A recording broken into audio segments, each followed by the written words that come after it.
Good Karma Brands radio station.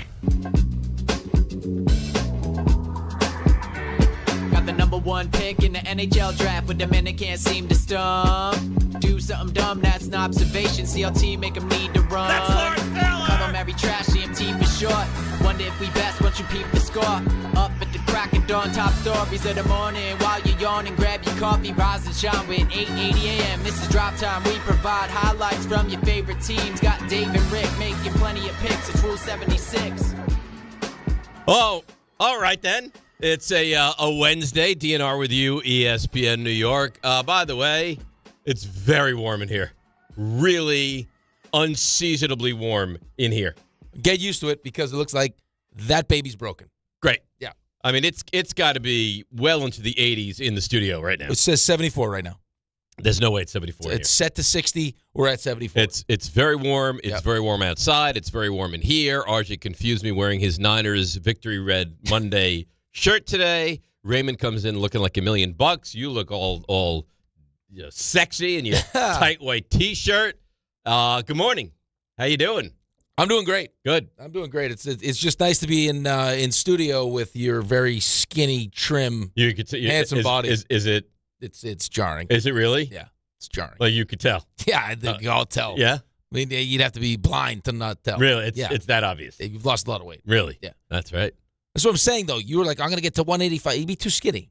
Maybe. It would just look like a big... Well, right now we're just a shade below 210. So I want to get to 200, and then we'll see. Yeah, I think we go in little increments. And then we'll see. We focus on the health first. Yeah, well, health is much better. You know what I had to have for breakfast today? Veneer. He's nowhere to be found. Really? So the halal guy's there. I don't want to. Halal. I can't touch the halal. Wow, a little street meat. No. Who doesn't like street meat? Oh, ordinarily fine. I love in my current condition, I cannot have street meat. So I went to the other guy. The other guy's eggs, they're bad. Yeah. They're not good. So you know what? I had a roll. No, you didn't. I had a roll. Well, that's the stuff I have to have. Is a roll in your diet, though? I mean, I've been having 400 to 600 calories a day. I know, can have but a 300-calorie I know. roll. Like, I feel like Raymond could probably speak on this because this is something that Ray has dealt with in his life. There has to be some kind of, like, diet recommendation. Like, you could Google or ask your doctor. No, I know what I'm allowed to have. No, I'm not saying what you're allowed to have. Oh. I'm saying what would be in the best interest of your condition to make sure, like, we never, ever have a flare-up again. I guess the first question is, are you still in recovery mode? I'm It's gotta be between a little recovery and done. Like I've today's the last day of antibiotics, and then I'm So I'm you can go back. close to You can go back to eating somewhat normal. yes, Okay. yes. So, like, you don't need to avoid like food heavy in fiber. I for can't. instance. Like, No, I can't. I'm not going to start having salads yet, but I can have. You can't now anyway. What? Well, don't eat. You're not supposed to eat produce now. Any produce? No, you get that. Oh, that violent. that virus. And Ty was obnoxious to me yesterday. Why? I What don't happened? know. So he pops on they're talking to me down the line. He goes, "Are you sure you don't have that explosive diarrhea thing you going get that. around?" I was like, "Yeah." He goes, "How do you know?" I said, "Because I don't have diarrhea." He goes, "All right, that's a good point." Lasts for like a month apparently. A month? Yeah. A month? It's a parasite. You don't want that. So you got that thing. You got Legionnaires is all around New York City. I'm getting emails from people all over the place yesterday. Apparently up in Lake George, they're like, "Good thing you didn't go. There are rabid beavers in the lake." Have you guys heard about this? I saw somebody tweeted you about like. I saw a George. bunch of cobras Yeah. escape. Yeah. But Cobras escape? Yeah, I saw that too. Yeah. What is like happening? 900 cobras. Where? Please not here. No, How many not here. cobras? There was a flood. 900 cobras. There was a flood. 900? Yeah. Yeah, they all got out. Where? I'm not India. Who has Right? 900 That cobras? was like a cobra breeding. Who has place. 900 cobras? And they all got out. They escaped. Looks like China. Okay, good. Okay. Oh, they're still at large. Oh, Yeah, no. they gotta- Well, how you gonna wrangle 900 capture cobras? 900 cobras. You give me. Listen, you put me in charge of wrangling some angry beavers. I can get that done. You can do that? Yeah. You give me. I could do that. I think the beavers are popping out of the water, just attacking people Oh, in Lake George. Unbelievable. I wish I could get attacked by a beaver. Yeah. Every once in a while, that'd be nice, right? It would, nice. Yeah. How about that? All right. So we got some stuff going on today. We Yeah. had the All-Star Game last night, which, can we be honest now? That was really boring. You're actually doing the right thing for. I You're supposed to eat white bread. Yes, I Right. know. I You're, know. not, you're supposed to like avoid whole grain bread. Yes. Yeah. And I got the whole list right here. Yeah, I know. No, I can't have any like uncooked vegetables yet. I know exactly what I'm allowed to do. A lot of soups. I can. No, but I'm just saying in general, like for no like to avoid after the flare-up is done. Flare-ups. High fiber after the flare-up Yes, is done. that's very, right. very high fiber. Yeah, they're talking about 25, 30 grams of fiber. Yeah, I'm going to have to start taking, like an older person, Metamucil. I think that's a smart idea. Because when I was a kid, Metamucil was like, oh, that's what, people with canes have. They put it into their orange juice was the thing. Yeah. And then they stir it around, and then they drink it, and then they nap. Just And now I'm going to be one of those Metamucil ingesting, old, napping, streaming, have a cane, maybe an adult diaper kind of people. So that's great. Any thoughts of putting on your readers today that you were sent? Somebody sent me some readers. No, I think I'm doing okay. Right. I did fortunately get a nice cup of hot tea, and that's making me a little a little sweaty. A little sweaty. The problem is it's a little muggy. It's disgusting. I can't believe how hot it's a little humid. It says there's no way it's 74. I'm just telling you right now. They in front of God and them boys. Yeah. If this isn't fixed, I'm not coming in. Well, you don't come in, I'm not coming in. Right? Follow your lead. In front of God and them boys. Yeah. It's too hot in here. Now, you weren't here last week. No. Was it, Ray, RJ, was it this warm in here last week? Yes. Graca said it was pretty warm. Well, no, it last had to be week, because so, this is the exact same. This has not been fixed. It was. This is just aesthetics now. So let me see if I have this right. This is like our room back at the old place. We rent this studio, right? Like the building. We lease this out, yeah. Right, we rent it, right? Yeah. Is there not some kind of a landlord that we could say, hey, can we fix the temperature in the studio? They don't. I mean, clearly they don't care. I mean, obviously. If it's been like this for weeks. Right. I mean, this is since the last time I was here. Well, maybe the next rent check that goes in, maybe we pay 2/3 of that. Maybe we take some off the top. Yeah.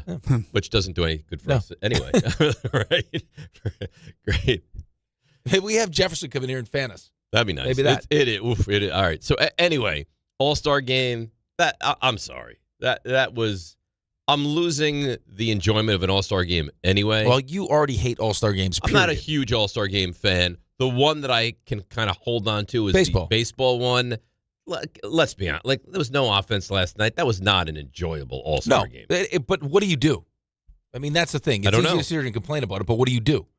I don't know. Because, again, this is professional sports is also entertainment, right? And you have the Home Run Derby on Netflix. You have, this on Fox.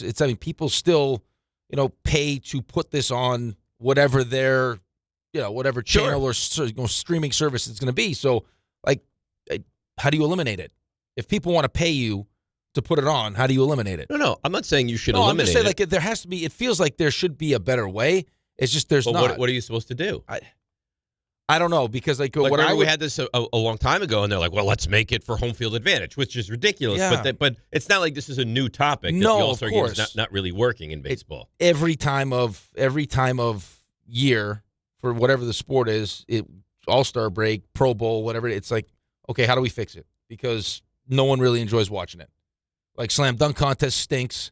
The Pro Bowl stinks. Well, you could fix that. You could fix the slam dunk. Oh, of course if you could fix it like Listen, that. it all comes down to the players, period. If you put players that people were interested in seeing, now you're interested in the slam dunk contest. Agreed.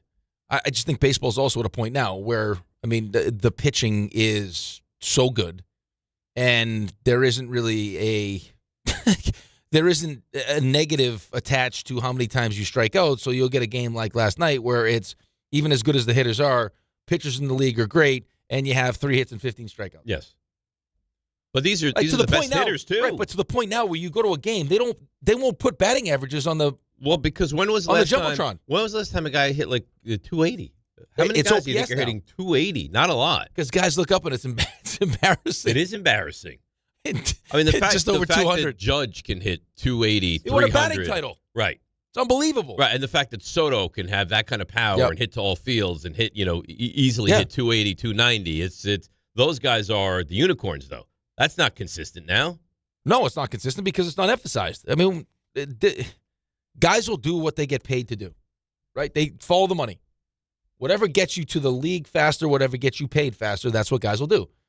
Can I get to the league faster if I learn to actually, pitch and, change locations and change speeds, or if I throw 100 miles an hour?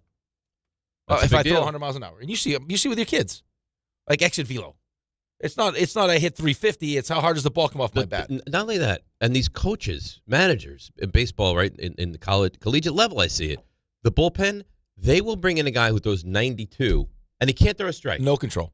Can't throw a strike. So they would rather, it's amazing to me. They want to miss bats. They would rather bring in a guy with the potential of a strikeout, but a great potential of a walk, over a guy that could throw like 85 and actually, hit corners and throw strikes. They want to miss baseball bats. Yeah. They want. That's all they want. That's it. They are in love with the velocity. Yeah. Exit velo, pitching velocity, all of it. They're absolutely in love with it. But whatever. I mean, it's funny about Major League Baseball what they've done now. Okay, look, hear me out. You go ahead. No, hear me out for a second. I had something good to say. Okay, remember for a second. I'm going to write it down. Write it down, just because you made a really good point, and I love when you say smart things. Mm-hmm. So in the NFL, right, when all of a sudden all these offenses went to, hey, we're gonna throw the ball. Rules changed, so everything's geared towards the offense, and then teams are like, okay, if you're going to build your defense to slow down us throwing the ball, we'll beef up and we'll run it down your throat. It'll go, 3 tight ends now. You think at some point, people in baseball would go, okay, the reason why we love velocity is because we're trying to avoid putting the ball, like, we don't want to have to make too many plays because that'll open us up to make mistakes. We got guys playing out of position. Like, wouldn't you in your mind be like, isn't the best way to take advantage of that getting guys to put the ball like what Toronto did last year? You know what's amazing? And I think about this a lot. Like, I love this guy. Love him. And you can let's talk about the Yankees getting him now. You could get him like that. Luis Arias. See, it just shows how off I am with the game of baseball. Because I would, not that I would build around him, but if I could get a guy like Luis Arias, I would be thrilled. And you can have him every trade deadline for like a B-level prospect. Yeah, meanwhile, it's hitting 330 right now. But that doesn't matter. Oh, well, because we haven't fully grasped the idea of not putting the ball in play. Like that a strikeout's fine. When the reality is, strikeout is fine. Well, but it's not fine, though. But that's what they've told us. I can't ever condition myself, having played the game and still coaching the game, because I've seen too many times where even weak contact, but putting the ball in play leads to something good as opposed to a strikeout. There is nothing worse to me than a guy on third, less than 2 outs, and the batter strikes out. Yep. That drives me insane. Shorten up, figure out a way to put the ball in play. If the infield's back, all you have to do is ground out. That's it, but put pressure. Like, you act like everyone's a robot. No one's going to make a mistake. The more often you put the ball in play, the more likely team is to make a mistake. Of course, there are better chance you get on if you hit the ball to shortstop or if you strike out. Yeah. I think that's pretty obvious. So we do have Stump Rothenberg today. I love that. Wednesday. Who's joining us 9 o'clock? Steve Tasker. Yeah, this was a surprise. Yeah. It's got big news. We do have big news at 9 o'clock. Did you see the Bison family was put in front of the new stadium? Were you here when we talked about that? Mm-mm. They have a whole Bison family. Oh, maybe I was. Yeah. Maybe I was. Yes. Yeah, that's it. It's done. Numerous different Bison. Yeah, the dad, the mom, and are they together? Or are they around the stadium they're and together. separated? They're together. That's nice. Yeah, that's nice. So what I was going to say before, and I'll bring back now, is Major League Baseball really did the league a solid. They're like, you know what we'll do? We don't. I don't think they have done this recently. We're going to have a standalone game on Thursday. Oh yeah. And you know who we're going to feature in that game? Mm-hmm. The Mets. Yeah. They couldn't have adjusted. They no, really, like they could have been like, you know what? The Mets stink. We're going to put Yankees-Dodgers on Thursday. I don't know schedule-wise how that works, just because. Like we couldn't. I guess you could, but I mean, way to adjust people that? do also love watching an accident. Do they? Yeah, you love watching. I mean, it's either watching greatness or watching a complete disaster. Well, they're a complete. Right. They can just rubberneck. Right now, they have the 4th pick. You just rubberneck it. They have the 4th pick. That's great. I was actually looking over the weekend at next year's Major League Baseball draft and who the top prospects are. I don't think I've ever actually done that before. But that's we're in a tough what spot. the Mets force you to do. Yeah, we're in a tough spot. I mean, I think we all recognize what we have to do, and it's just who stays and who goes. I mean, it sounds like anybody could be available. Yeah, I think there's the names that that aren't going anywhere. Right. The Ewings, Benj, Soto's. McClain. Those are the 4. I mean, I don't even know if anyone at this point, I mean, as good as Soto is, with the looming CBA, what do you... Right, but that's grandfathered in, but he's not going to be dealt anyway, so that's not a concern. Look, No. but you would trade Lindor. How are you trading Lindor? Well, I don't think it's going to happen. Right. But he's got a full no trade. No, but you would. You wouldn't trade him? Did you get out from under that contract? I would have to see what I was getting. I mean, we're looking at this year as, hey, he's He's dealt with injuries. Last year, I think his WAR was like 6. I like him, but there's something a little strange about Francisco Lindor and the fact that I don't know if it's Lindor, if it's Soto, but I mean, there has been a lot around Lindor. Now, listen, I don't think Soto is a walk in the park either, but Lindor has had issues with numerous teammates. With McNeil, he had the thumbs down with Javi Baez. Yeah. I mean, it doesn't seem like he gets along great with Soto. When, last 2 years ago with the Yankees, it seemed like Soto fit pretty well in that clubhouse. Mm-hmm. Maybe. I don't know. That's the problem, though. Like, to have like a real strong opinion, you have to like actually be around those guys. But then I got the other story coming out that Soto wasn't even sitting in the dugout, which, I mean, would piss me off. Yeah, no, I understand. I mean, their lockers can't even be near each other in the locker room. Right? They're on the other side of the locker room from each other. I just think I had this fight with Dan on Monday. It's because he kind of was of the opinion where I think a lot of people are the opinion like, oh, you don't have to like everybody you work with. And I agree, you don't have to like everybody you work with. But when you start talking about like a clubhouse or a locker room and leadership and trying to figure out whose team it is and everything else, right. And you have, Lindor who, gets the 10-year, $341 million deal, and now it's kind of like Lindor and Pete, it was Pete's team, but now Lindor's got this 10-year deal, so whose team is it really? And I would imagine just with who's gone now and who's here, like, Alonso, Nimmo, McNeil, that kind of like was the group, and then Lindor jumps in. And now all of a sudden, Lindor looking like he's going to be the heir apparent to get, the torch will be passed from David Wright to Francisco Lindor. He's going to be the captain. I got, last year Soto talking about, Marte probably being the captain. Now we're not going to have a captain. And Soto's got 15 years, 765, and he's clearly the better player. So that's something's got to give. And you know what annoys me too? I've heard a lot of, the A's back in the day, they hated each other. The Yankees in the late 70s, it was the Bronx Zoo. They hated each other. Yeah, you know what those teams did? They won. Yep. The Mets stink. The Mets do stink. So if the Mets were 20 games over, I don't care right, if but they comes detest first, each though? other. But what comes first, though, the chicken or the egg? Are they losing because they hate each other? I don't think they're losing because they hate each other, but I don't think it helps now that you're losing. Correct, but I think but that's the question you have to ask yourself because, last year was the same. They won 83 games last year. And completely fell apart. Right. They're the best team in baseball in the first couple So I don't months exactly of the season. know what that dynamic is or if because there's this dynamic and there's a void in leadership, once they hit the adversity, they can't get out of it. You know what I mean? It spirals out of control.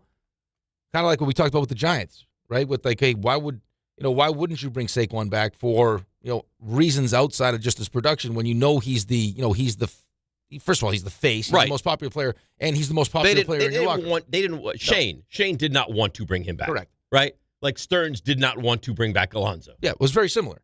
Yeah, very similar. I think so. Yeah. Homegrown guy, really good player. Saquon was great. Yep. Pete, Saquon was better than Pete. Right, but you're talking about you're talking about the guy who leads your franchise in home runs. I get it. And has the chance to he just broke the record last year. To be the greatest position player you've ever had. And you're only signing him through age 35. Right. It's not like, hey, he's going to be here for right. Listen, 10 years. Shane didn't want Barkley, and Stearns didn't want Alonso. I know. And I just think that those Giants teams, we've actually asked people, like if you had someone like Saquon in the locker room, does it get as bad as it got? And they all say the same thing. No. Because he's the voice, he's the leader in the locker room. And that's something that the Mets have to figure out. Because right now their clubhouse seems like it's a complete disaster. It seems like it's a disaster. Yeah. That's right. And the fact that they're just not good. Right? They're not good defensively. Yeah, but they shouldn't be this bad, though. They should not be this bad. You know what I mean? Like there's a difference between being like bad. bad. If you were 4 games under 500, like to be, for all intents and purposes, eliminated now is pretty remarkable. Or just to have to fight, like at least some fight. Right. They lose 12 in a row. Right. It looks like it's just to be 17 games under 500. Right. You're the Royals, you're the Rockies, you're the Angels. Like that's a special baseball. That's a special territory of terrible. Like you're an embarrassment. You are without a doubt the biggest failure in Major League Baseball this season. Yes. They were 90 and a half. I think when we did our over-unders, they were 90 and a half. Dan wouldn't let me not take it. That was his favorite. That was his number one. Mets. And he said that Bo Bichette was going to be an MVP. He said that. That's how much he loved him. That's not great for credibility. No, it's terrible, which is amazing because he knows more baseball. He's a good baseball guy. I feel like that's all he watches is baseball. He's a good baseball guy. Loves it. And then he loved the Mets. Well, I can cheer you up, though. You know what? I'm sick and tired of you How many games cheering back? us. Yeah. How many games back in the wild card are we? Well, no, I was going to say. Yeah. Good news, guys. You're only 61 games out of the wild card today. Listen, that was a month ago. Yeah. However, did he clap? Yeah. Ray did. You guys Yeah, did. because he's the devil. You took the Yankees over 90.5, so you could get there. You guys took the A's over 75.5. How's this good for me? That was mine. I love the That A's. was theirs. And you took the Rays over 77.5. You're pretty much already there. What was the A's over? 75.5. That looks awful. Awful now, yeah. Doesn't look great now. I'm at 41. RJ. I got off to a nice start, though. RJ's trying to buoy you. And you got the Braves under 86.5. All right, that's a loss. That's a terrible one. And you got the Dodgers under 102.5. Those are your 6, along with the Mets. What do we have? How are you guys doing? I think you guys are actually doing pretty solid. I don't know about that. We had the Orioles under 85.5. Looks okay. That looks good, I think. Yeah. Nah, they're 46 The already. Twins under 72.5. They They could win 40 games. Tigers under 85.5. That's a good one. Which actually looking pretty good. Giants under 80.5. Oh, that's You guys went all under. that's a beauty. Pirates. I don't know about this one. Pirates under 78.5. That's jury's still out. Pirates right now are 50, They got 50 wins, the 47. Pirates. That's Right. a tough one. Yeah. And then the Phillies under 89.5. That doesn't look great. No. That doesn't look terrible. See, that was the thing. That looked good early. Dan thought that the Braves weren't going to have a great year. Uh-huh. And the Mets were going to surge and be the team in the Well, Dan was wrong. East. I think we all picked the Mets to win the division, though. I think everybody thought Like idiots. that the Mets were going to win. If not win the division, certainly be a playoff team. 40 and 57. Yeah, it's really something. All right, let's take a break. We'll come back. 800-919-3776. We got a little football to get to. We got some baseball. Yankees trade deadline. Mets trade deadline. I mean, the Mets are irrelevant and will be for the rest of the season, but not when it comes to the trade deadline. So a lot to do. 800-919-3776. 9 o'clock. I don't want to say enormous news, but at 9 o'clock, we got some pretty good news coming your way. And we'll It'll make people happy that say, we have had this call numerous times. Yes, So we we'll have. make those And we have heard you, and we will respond to you. And we'll do that at 9 o'clock. But a lot to do before then. DNR with you, ESPN New York. This is Don, Hahn, and Rosenberg. I think the most important thing any franchise can have is a really smart front office. And it's amazing to think a Knick franchise that at one point over the years just couldn't get out of their own way is being run by some elite people. And they were able to keep a championship roster together despite having several players who were ready to step into the unrestricted free agency market. Don, Hahn, and Rosenberg. Weekdays at 3 on ESPN New York and streaming live on YouTube. Listen up. Fanatics Fest returns to the Javits Center July 16th through the 19th for 4 days of nonstop action right in the middle of the biggest sports weekend of the summer. See more than 500 athletes and celebrities, including Aaron Judge, Kevin Durant, Jalen Brunson, Jay-Z, Travis Scott, and hundreds more. All at the world's #1 sports fan festival. Tickets are on sale now. Grab yours before they're gone at fanaticsfest.com. If you've been injured on a construction site, then you need a lawyer who knows New York's unique labor laws. At the Parisman Firm, they have decades of experience handling construction accident cases and a proven track record of delivering huge results. Their team has already recovered nearly $1 billion for hardworking New Yorkers. From scaffold accidents to slip and falls and equipment failures, they've got your back. Call the Parisman Firm now at 718-WORKERS. That's right, 718-WORKERS, because your case is their cause. Get the justice you deserve today. On the biggest stage in the world, FanDuel is changing the game because sometimes your player gets subbed off and your bet goes with them. Not anymore. With FanDuel Super Sub, if your player is subbed out, your bet stays in. That's right. If your player leaves the match, your bet continues on with the substitute. So you're still in it until the final whistle. Visit FanDuel.com/local to get started now. All through this tournament, the betting options on FanDuel bring you straight onto the pitch. Who will score the first goal? How many shots will each team have during the match? It's all right there in the app. And with same-game parlays, you have a chance for bigger payouts. And best of all, with FanDuel, you get paid instantly when you win. Let there be goals this summer on FanDuel. 21 plus and physically present in New York. Felt with a gambling problem? Call 1-877-8-HOPE-NY or text HOPE-NY 467-369. This is the story of the one. As a maintenance engineer at a beverage manufacturing plant, he starts his day knowing every line is ready to run because Grainger delivers the industrial-grade products he needs to keep mixers, conveyors, and packaging equipment moving. With Grainger's vast selection of bearings, belts, and motors, he keeps operations running smoothly, so nothing grinds to a halt. Call 1-800-GRAINGER, click Grainger.com, or just stop by. Grainger, for the ones who get it done. Kenny here to tell you about the Fruity Rainbow 5-Hour Energy Shots. It's a fruity candy flavor explosion. A zero-sugar treat that's Sweet Tooth approved. These can take care of my candy cravings and provides a tasty caffeine kick without all the sugar. Get candy-flavored chaos with Fruity Rainbow 5-Hour Energy Shots. Available online at 5hourenergy.com or Amazon.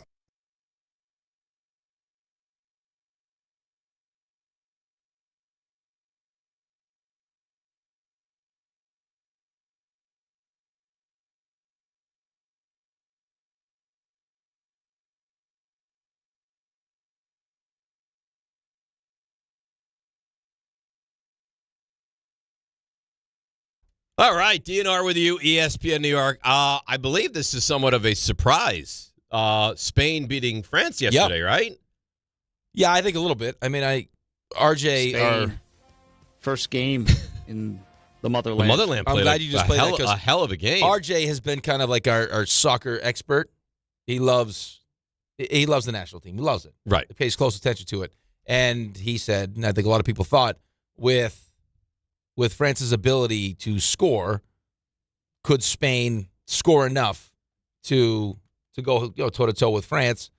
Spain defensively has been great. I think they've given up, one goal in the tournament, yeah. Mm-hmm. Spain don't let you score. Well, and then you have, so if you're playing a great defensive team, the last thing you want to do is have them score first, which, why soccer, football, frustrates the hell out of me sometimes. What's a penalty kick? It seems real penal. Like to kick someone, like you're going to clear the ball, you kick someone in the thigh, and the whole game now. The whole game changes. It's a penalty. Head, yeah, I mean that's like I could understand you kick him in the face, right? But I mean, what are we doing? That's what we're doing. So Spain, they move on. They're looking for. I think they've won. RJ, is this right? They've won one World Cup. Spain, yes. 2010, and it's the motherland for Raymond, which is nice, right? And Spain have not. France was the story, and I got sucked into it too because France's attack it's just legendary on paper. Yep. And this is a tremendous run that France has had as a nation over the last decade and a half. And Spain, though, they have not lost in I think 36 straight international matches. So I guess the problem going into it was I mean, listen, I know you thought France was the favorite, and they were expected to win that game yesterday. But everyone had told me coming into this tournament, it's France and Spain and everybody else. Yeah. I mean, we all, because like Angie's been paying attention too, and she looked at me, she's like, how did Spain do that? I go, Spain are really, really good. Really good. Great. Well, it was. People are acting like it was Miracle on Ice yesterday. Well, a lot of people think, though, that was I mean, we'll see because you have Messi on the other side, but Argentina's been playing with fire, and England, it's been 60 years, so until they do it, you're not going to believe it. It's coming home. The England win, though, against Mexico in Mexico City was unbelievable. Oh, that was impressive. Great. That was a great. I mean, that was a good game. That was a hell of a game. That was a really good game. You have an interesting dynamic going on where you have the manager, Tuchel, going at it with Jude Bellingham, and talking about like the temperatures and things like that. So you kind of have like a little internal strife going on with England right now. But it can't be as hot on the pitch as it is in the studio, though. You're battling. It's not possible. You need a hydration break. It is unbelievable. Yeah, we should get a sponsored hydration break. We need to get you guys the misters that we had at the beach bash. Is it not like that in there? No, it's not actually. Total opposite. It's not. Yeah, this works. Total opposite. Well, remember, there was a long time where we were in a sauna in here. So 37 straight for Spain. Hadn't lost since March in 2024 to Colombia in a friendly. They weren't scared. Because I do research for the show. You have been paying attention. They beat up on France last year in some kind of a European match. I think somebody said they'd won 2 of their last 3 against them. And they beat them up like 5-1 last year. So how do you think Tim Ream against Lamine Yamal? I keep botching his name. Yeah, don't clip that. He Lamine Lamal. He's doing a recording. Yeah. Cut that. That's Did he say cut the bell? He said, "Don't cut that." If you hear at the end. How do you started. think Tim Ream against Lamine Lamal? I can keep botching his name. Don't clip that. Oh, don't clip. So that. he didn't want you to bring that back. Of course. You say that, and now the guys are obligated to bring it back ad nauseum. When you say it, you just hope no one heard it. Right. I told him. I told him like that's the last thing you should say. Don't ever draw attention to it. It's a terrible idea. He was really good yesterday. He didn't score, but Lamine Yamal he scored and then he overturned it. Or he drew the penalty. Or Yamin Lamal, as Jordan would say. Yeah, he was. They're terrific. And he's a child. He just turned 19. Just turned 19. Mexico had a 17-year-old, didn't they? Yes. Yeah. How about the guy? What game was it? The other day where he got the. It was just one of the games recently. We got the red card for diving. When they went to review, it was. They didn't get touched. It was like the quarters. Yeah. I forget what game it was now. The only thing I get it's part of the sport, but like that the hard part for my American brain to wrap around. Rick said this very early, and it's true. Is when Switzerland finished the game with 10. Yeah. Is when a man goes down and they're trying to sell. We clip that, right? Thanks. Don't clip that. When a man goes down, he's trying to sell the play, and the rest of your side are playing down a man, and they just stay, and they're just laying down, and it's like you're so pot committed to selling the call at that point. I think it was the Mexico-England game where a guy got really hurt right behind the goal line, and they're like tending to him as the game is going on. Well, because you got to crawl up. Now he was down for like you got to crawl. Like if you want help, you got to crawl. Yeah, up. it was right there. Yeah. Who's going to win today, Argentina or England? I want to say Argentina. I don't think so. But I actually am going to pick England. I think England's going to win. I mean, Argentina's been playing with fire this entire tournament. Yeah, but the guy that pulls them out of the fire, he's special. But they got very lucky. They should not have won that game against Egypt. They should not. It's 2-0. What was it? 2-0, and then they score another goal. Like, there was a foul. Well, they did go down and score again. Egypt. They made it 2-0, but I could also say just don't vomit on yourself down the stretch. Like I know it's messy on the other side. Fair. But did you see the Argentinian announcer make that call? The game winner? I think it might have been the game tire. Yeah. Yes. Messi scored the game tying goal. I used it in a rejoin. Yeah. It was unbelievable. That's an excitable I don't think people understand how hard that is, though. What he did. To score? To strike the ball on the guy is unbelievable. And he hit it with like you've seen guys try that. They kick it 30 feet over the net. He is amazing. And he's not big in stature. You know he almost ended up in Spain? His dream was always to play for Argentina. Like they've been showing it on ESPN. Like his dream was always to play for Argentina, but they kept for whatever reason not calling him up. And he was playing for Real Madrid? No, Barcelona. Right. He was in their youth program from the time he was a little kid. And they were like, I don't know what Argentina's doing, but hey, you should watch this Messi tape because let's see if we can get him to play for Spain. He had to take some growth hormones. Well, he's tiny. He's like not a big guy. He's my height. He's so fast though. He's my height. So how come you can't do this? I'm not gifted. I already offered to stretch him out. He won't do it. A little late in the game. No, I'm not saying stretch him out. Why can't you do some of the soccer stuff that he can do? Get him leg extensions. I'm not gifted in any way at anything. Were you a good soccer player? No. Paninis. He makes great paninis. Paninis, right. I'm exceptional at nothing. That's not true. You're a hell of a producer. Your rejoins are phenomenal. Your rejoins are phenomenal. You're a great to producer. Do. This is what you You're should be doing. With balls. That's the hard part about like Pulisic or some of the other guys that like when you talk about injury problems. Messi, I don't remember the last time he missed a match, and he's my size. I don't think that matters. That's how big you are. No, but he like. There's level of toughness. Yes, but soccer's more physical sport than I think a lot of people give it credit for. It is a physical sport, and the thing that stinks about it is you get these guys that flop down, and you're not sure. You're like, is that a real one or is that not a real one? It's a bad look. Yeah, for the I would sport. imagine. Listen, I mean, he's got a microfracture like that. Going to kick a ball, like full steam, trying to kick a ball, and then kicking someone's foot instead of the ball, it's going to hurt. I think the almost willingness to like, hey, get me out of here was kind of what turned people off.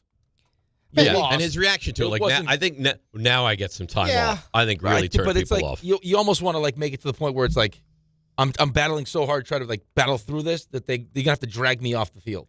Well, Listen, we didn't kill him here after that, and I think rightfully so when we found out the injury. But, I mean, you go back even to the Paraguay match. Comes off at half. You even go back. Oh, the goal, it really starts, if he hadn't done what he did with the Gold Cup. Yeah, he did what he did with the Gold Cup. He needed more rest. And then you go back to last World Cup. He scores a gigantic goal against Iran to send us through, and he comes off at half because he takes a heavy collision and the thing is, on the goal. I don't think that the end justifies the means anyway.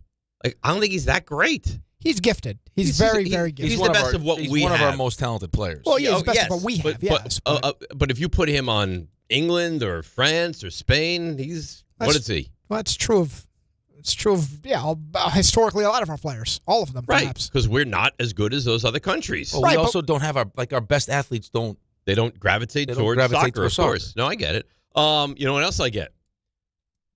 Diverticulitis. I do. Yeah. And also, I get excited when it comes to Tricon. Oh, me yeah, too. I do. It's the countdown to kickoff brought to you by Tricon Construction. We're officially LT days away from football season. How many would that be? 56. 56 days away from football season. And when your friends at Tricon Construction, they want you to know that. So they're bringing that to your attention. That's nice. Yeah. It looks a big Giants fan. That's really what kind of... I think that sealed the deal. How you snuck your way into this whole deal. So when you're developing, and I know you're doing this, commercial projects, choosing the right construction partner, you know what? It matters. Tricon Construction is expanding across New Jersey and taking on even bigger, more complex projects with the experience, discipline, and leadership those jobs require. Whether it's commercial construction, healthcare, industrial spaces, or active facilities where operations need to continue, Tricon understands the pressure of schedules, budgets, safety, communication, and keeping everything moving. They bring accountability, clear project management, and professionalism from start to finish, so the work gets handled the exact right way. For commercial construction done professionally and done right, visit TriconBuilds.com. That's TriconBuilds.com. Trade deadline is what? August the 3rd? So we're right there. Let's get into it. DNR with you, ESPN New York. Prizes, flyaways, even cash money. You want it? We've got it. Find a list of all contests and official rules by visiting ESPNNewYorkContests.com. That's ESPNNewYorkContests.com. 1877 Cars for Kids. KARS Cars for Kids. 1877 Cars for Kids. Donate your car today. Call 877 Cars for Kids to reach a friendly live agent. Donation is super easy, and your car can be picked up as soon as tomorrow. Call us now or go to carsforkids.org. 7 Cars for Kids.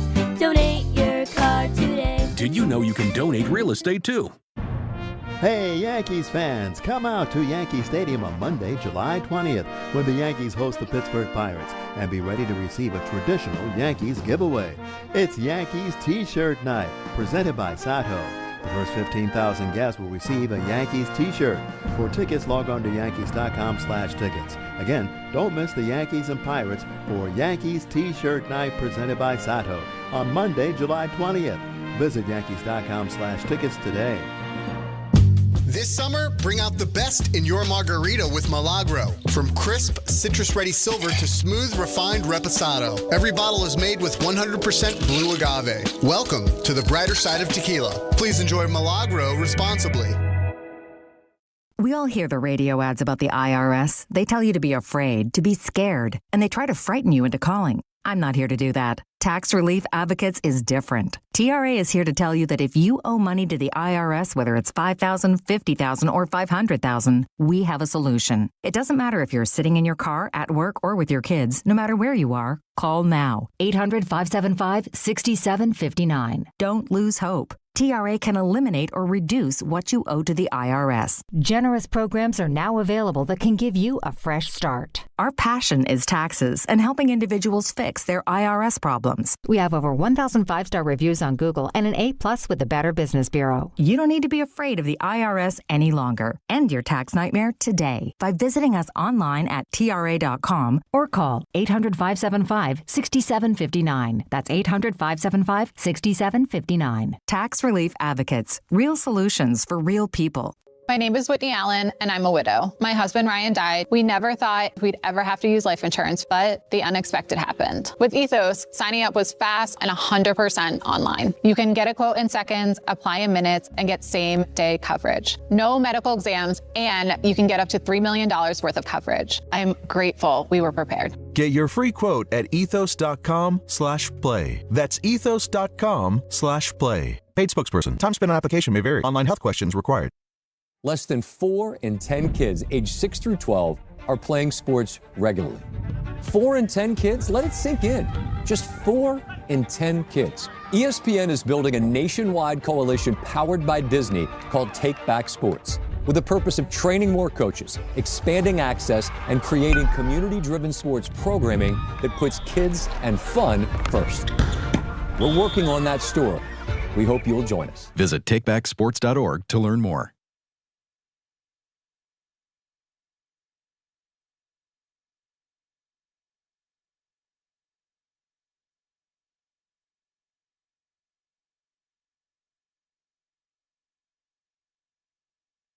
This is not like a commercial for toothpaste or something, is it? No, this is us, yes? This is us. Okay. No, apparently this is the England, the theme song for them. You know 'Cause what? they keep saying it's coming home. What I do like, they just sing the whole game long. It is catchy. Like they're so excitable. Yo, Jefferson's big on England. It's so different, though. He's betting money on England? No, he's all in on England. Slept, he's just rooting for them. He's not slept. His sleep watch has tracked no sleep. Really? Yeah. Zero. That's not good. I don't think he left his bartending job till like 2:30. Is that the new hat? It's a version of the new hat. You're just noticing this now? I knew he had a blue hat on. He'll show you the logo. I didn't see the logo. I just sent RJ a picture so people know. So we have. It's going to be 3 new colorways, new kind of logo. It's instead of Rule 76, Rule 26. No excuses needed. We are champions. See, I wanted you to plug because I don't know if you remember this was a long walk and you were exhausted, but you showed me the hat when and heavily when spiked. we took the long walk. And heavily spiked aided. Yeah. So I want to make sure people knew. That's all. But they'll be available for pre-order at some point today. Nice. We got black, which is sick. We got white with a blue brim and white with an orange brim. That's the one I like. Yeah. The white with the orange. Yeah. Well, you'll get one of everyone. Okay. Well, I'm not asking for anything. I'm you just keep saying. it in your car, and then you can choose according to your outfit. I don't see why this is a bad thing. I don't think it's a bad thing. I think it's a great thing. I just don't like that yours is all banged up. I haven't worn it in a while, and it was in my car, and it got a little beat up, and you said, hey, you got a little crease in the hat. And dented. I pushed it out, and away we go. Yeah. Listen, when you're skinny, life is different. I don't even think you need to wear a hat anymore the way you looked yesterday. Yeah. You looked, RJ loved it. I could take the hat off. RJ's of the opinion that you should do more with your hair because you have nice hair. I know he is. Look at him. Well, RJ's got it going on. He's also having Victory Monday for the Niners today. I got to give these guys credit, though. Like, the lack of sleep. I mean, RJ's up at what, just maybe 3 o'clock? With the new baby, too. With the new baby? Yeah. And he has time to, do a nice shower, do his hair. It's great.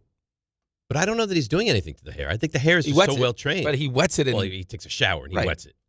Yeah, I had an incident this morning. What happened?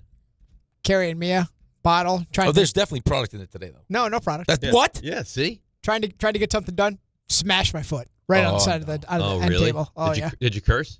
I'm like hopping Is around. anything broken? No, not broken, but some bleeding. You know how some those bleeding go, through though. the sock. Yeah, Really? Yeah, This is your Kurt Schilling day. That happened to Yannick Sinner the other day. Yeah. Yeah. It's through his shoe. Through a sneaker, yeah. Yeah. When I used to play tennis, I used to always think, I was like, I'm going to take the shoe off and it's going to be blood soaked. And it never was, but it was, you know what it was? It was the start of getting massive calluses. And I always thought. Did you get a lot of blisters? No, I got the biggest calluses on the inside of my big toe. I guess the outside of my big toe. Yeah. Huge, enormous. I find that when I play pickleball too, the same thing. Well, the front of or I'll get a bruise on the front of my big toenail. Yep. From stopping. But I can't imagine tearing your foot open to the point that it's bleeding through a sneaker. It's gross. Yeah, that's painful. You know how painful that is. Oh, absolutely. Yeah, it's brutal. Absolutely. All right, so trade deadline. Yeah. What do you Yankees? They have to go in, right? Don't they have to go? I think so. Yeah, I mean, I would imagine so. I don't know how they feel about the whole, whether or not they get good news with the Aaron Judge stuff, or they look at the American League and say, even if the news isn't what we want, we still feel like we should be aggressive. I said to Buster, you were out, so is that week of, I guess, June 22nd, whatever. And I said to Buster, I'm of this mindset, are you, that the Yankees can go to the World Series even if Judge doesn't return? And he's like, yes. Yeah, I mean, the American League it's not good. It's not. No, but I mean, what does that do? I mean, do you think, can they do enough? Can they add a big enough bat or bats that they're going to win the World Series? I don't. Because you're also talking about a general manager that has erred on the side of keeping prospects. As opposed I don't know that the Yankees can win the World Series with Aaron Judge. I don't know that they can beat the Dodgers. Yeah, but Toronto almost beat. Toronto should have beat the Dodgers. And Toronto was a great team last year. Yeah, but you act like this Yankees team with Max Fried coming back, Aaron Judge coming back, Stanton coming back, and then whatever they add. I mean, it's the beauty of baseball also. I mean, look at that rotation they're going to throw at you. It's amazing. I mean, you solidify the back end of that bullpen, and then you add. I mean, you got to do something with the catcher position. But that's the point. The point is, you to have any hope of getting past the Dodgers, you have to put this into being a better team. Yeah, you have to be a better team. Make this a better baseball team. I mean, you'd like to end up in the World Series, regardless of what happens with Aaron Judge. To me, that feels like the bare minimum this season. That you have to at least wind up in the World Series. No? Yeah, I agree with you, but I don't know how people feel about it if Aaron Judge doesn't come back, or the version of Aaron Judge that you get when he comes back isn't really Aaron Judge. Well, that'd be bad for him. If he comes back and he's not healthy, he's not Aaron Judge, then he's going to start to get heat. Because let's call it what it is, too. I mean, you get to the postseason, and you saw, like, Ben Rice is coming out of it, and he's having, listen, Ben Rice is turning himself into he's terrific, a phenomenal baseball player. All-Star was in the MVP conversation, but, I mean, without Aaron Judge in that lineup, Bellinger was struggling, Rice started to struggle. They're going to, look at the lineup. Who can't beat us? Yeah, they need Judge. I agree. He becomes that guy now, and, I mean, it's going to make it more difficult, and he's going to put more pressure on himself. I mean, postseason's different, a whole different animal. You have the best player in baseball who's won 3 MVPs who struggled in the post, he's struggled in the postseason. Yep. Because they're pitching him. It's tougher to hit in the postseason because you're facing the best of the best, and also you're putting pressure on yourself because you realize, hey, I want to win, and I'm a huge piece of this thing. I would go whatever, because I hear this all, Lombard, he's untouchable. I wouldn't even consider trading him. I heard Kay saying, I'd go get Skubal now, but I wouldn't even think about Lombard. You're going to have to, if you want to try to get over the hump and bring in the huge names, he cannot be an untouchable guy. I know, but what you're saying is from a fan's point of view, where it's strictly about one thing and one thing only. It's let's do whatever it takes every year to try to win a championship, and that's not necessarily the mindset of the people that are making the decisions. It never has been. Well, no, it hasn't recently, because I think they look at this more as a business. All you hear when Hal talks, he talks about all the other things besides the baseball stuff. They're spending a ton of money, and you should be able to win spending this much money. Absolutely. But he also mentions, hey, how come you're not spending more? Well, I got a stadium payment. I got a board. There are other things that they're trying to do, and to have the level of consistency where we know we're always going to be in the playoffs. So, that means we're going to make a certain amount of money. Do you want to risk? Do you want to risk not having that because you go all in to try to win a championship? If I go all in for Skubal, I'm not signing Skubal. No, that's a rental. Right, that's a rental. So if I'm losing, now Lombard's gone, or whoever I got to lose to get Skubal, now what do I do?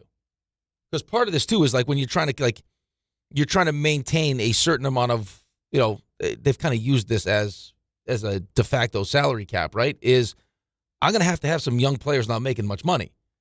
Right, because if I'm going to pay Judge, Lombard is going to have to step in and be my shortstop, and I can move Volpe to second base. Or whatever. You're going to lose Jazz, and 100%. That's what you're going to have to do. But it's just somebody called Ass Man was in for K this week, and somebody called I would do Dominguez for Skubal. It's of course you would. Stop. We all would. Stop it. Yeah, we all would. You're gonna want, and I don't even know if Skubal's available now because they've gotten themselves right back into the wild card hunt. But if you want to bring in the big guns.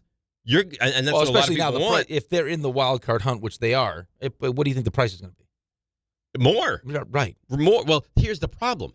Everyone, the Orioles, they stink. You'd be this guy's on that team. I'd like to. They're 2 games out. The Blue Jays, I don't think they're dead. They're 2.5 games out. How many teams right now do you look at? You're the Royals. You can rip apart the carcass of what they are, but are there guys you're desperate for from Kansas City?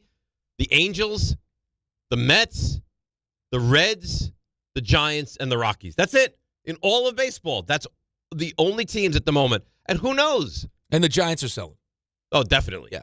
I mean, you want to bring in Devers if you're the Yankees? You want to bring in Arias if you're the Yankees? I'd bring in Arias. I'd bring in Arias, too.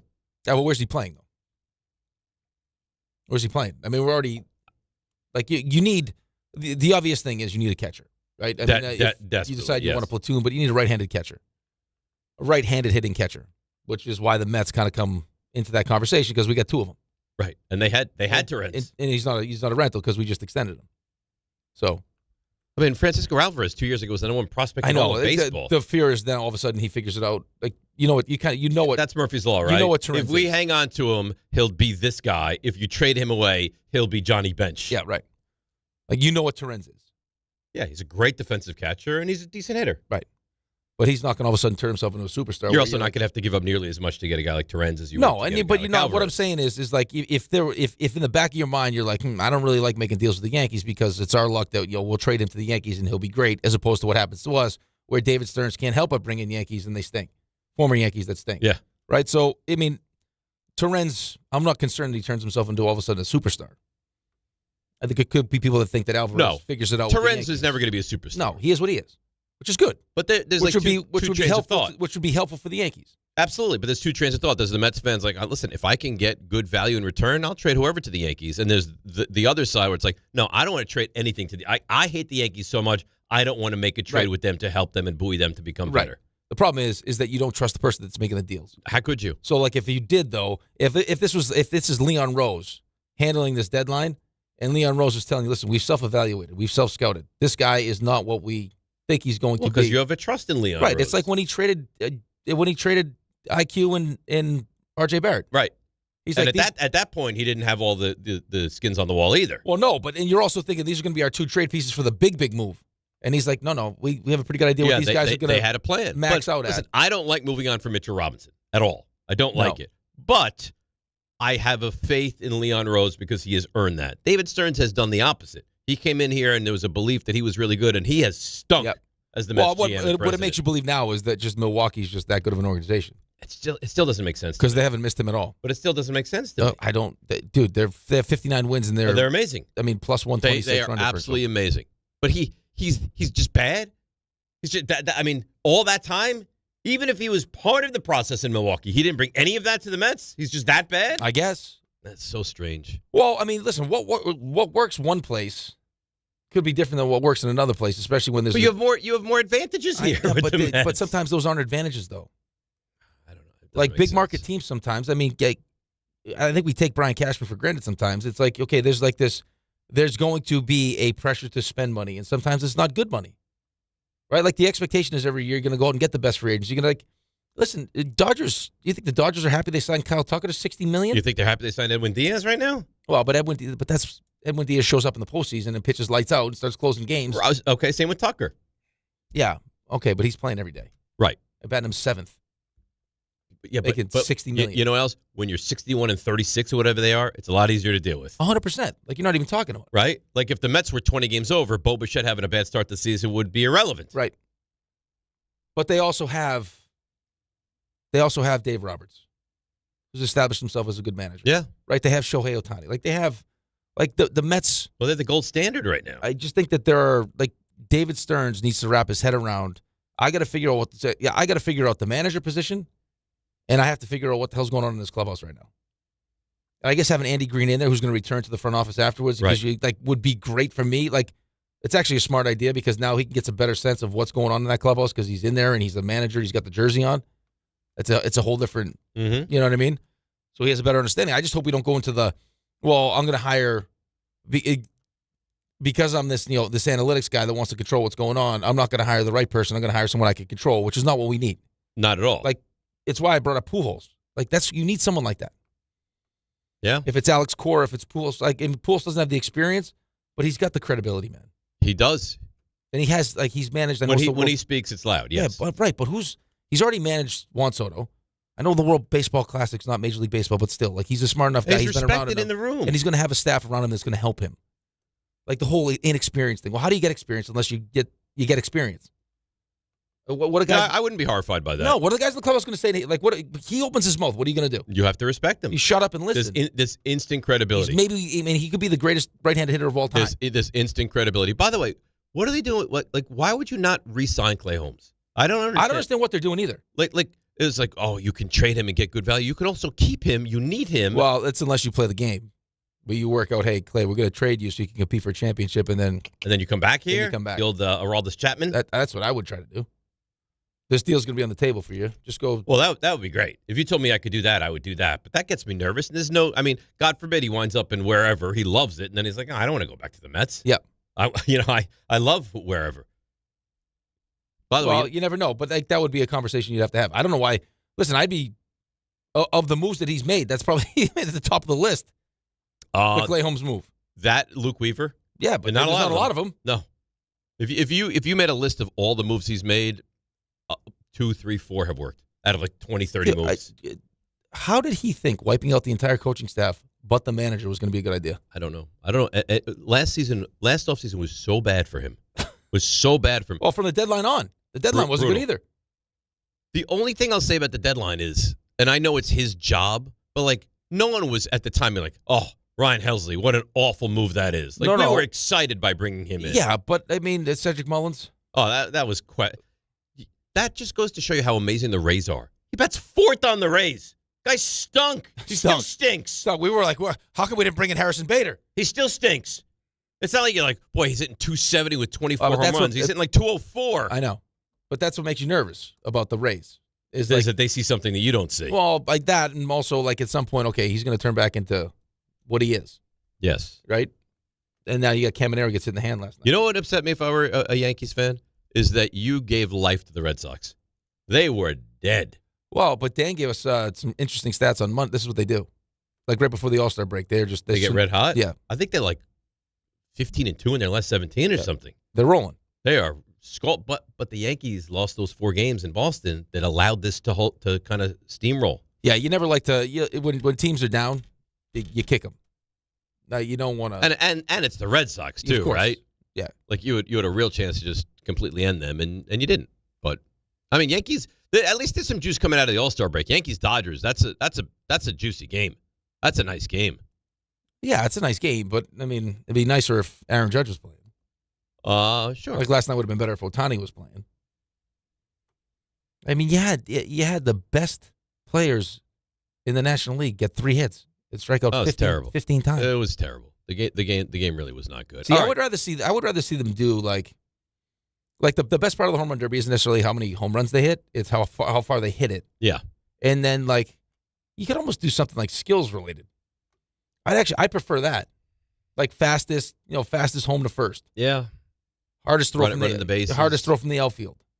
Yeah, but I feel like that's kind of you just want to see that's like the Saturday of the NBA. Yeah, but you want to see them do like amazing stuff. But the game still has the most juice for me of any of the All-Star games. Of course it does. I know, but it's just it's not a lot of juice though. No. And when the pitching is that good, is that where we are now? Like the pitching is just better? I don't feel like it's consistently better than the hitting. I mean, it was last night. I mean, you look at the averages. I mean, it depends on what you're going by. I mean, you look at batting averages. How many guys how many guys you think right now are hitting over 300? Oh, I mean, Arias, I don't know, not 4? No, more than that. Is it? You got Otto Lopez right now is leading the league at 334. Arias 330. Yandy Diaz 322. Yordan Alvarez 318 with 31 bombs and 70 RBI. He's right there for the MVP right now. So that's 1, 2, 3, 4, 5, 6, 7, 8, 9, 10 guys. 10 guys hitting over 300. Yep. How many have power that are hitting over 300?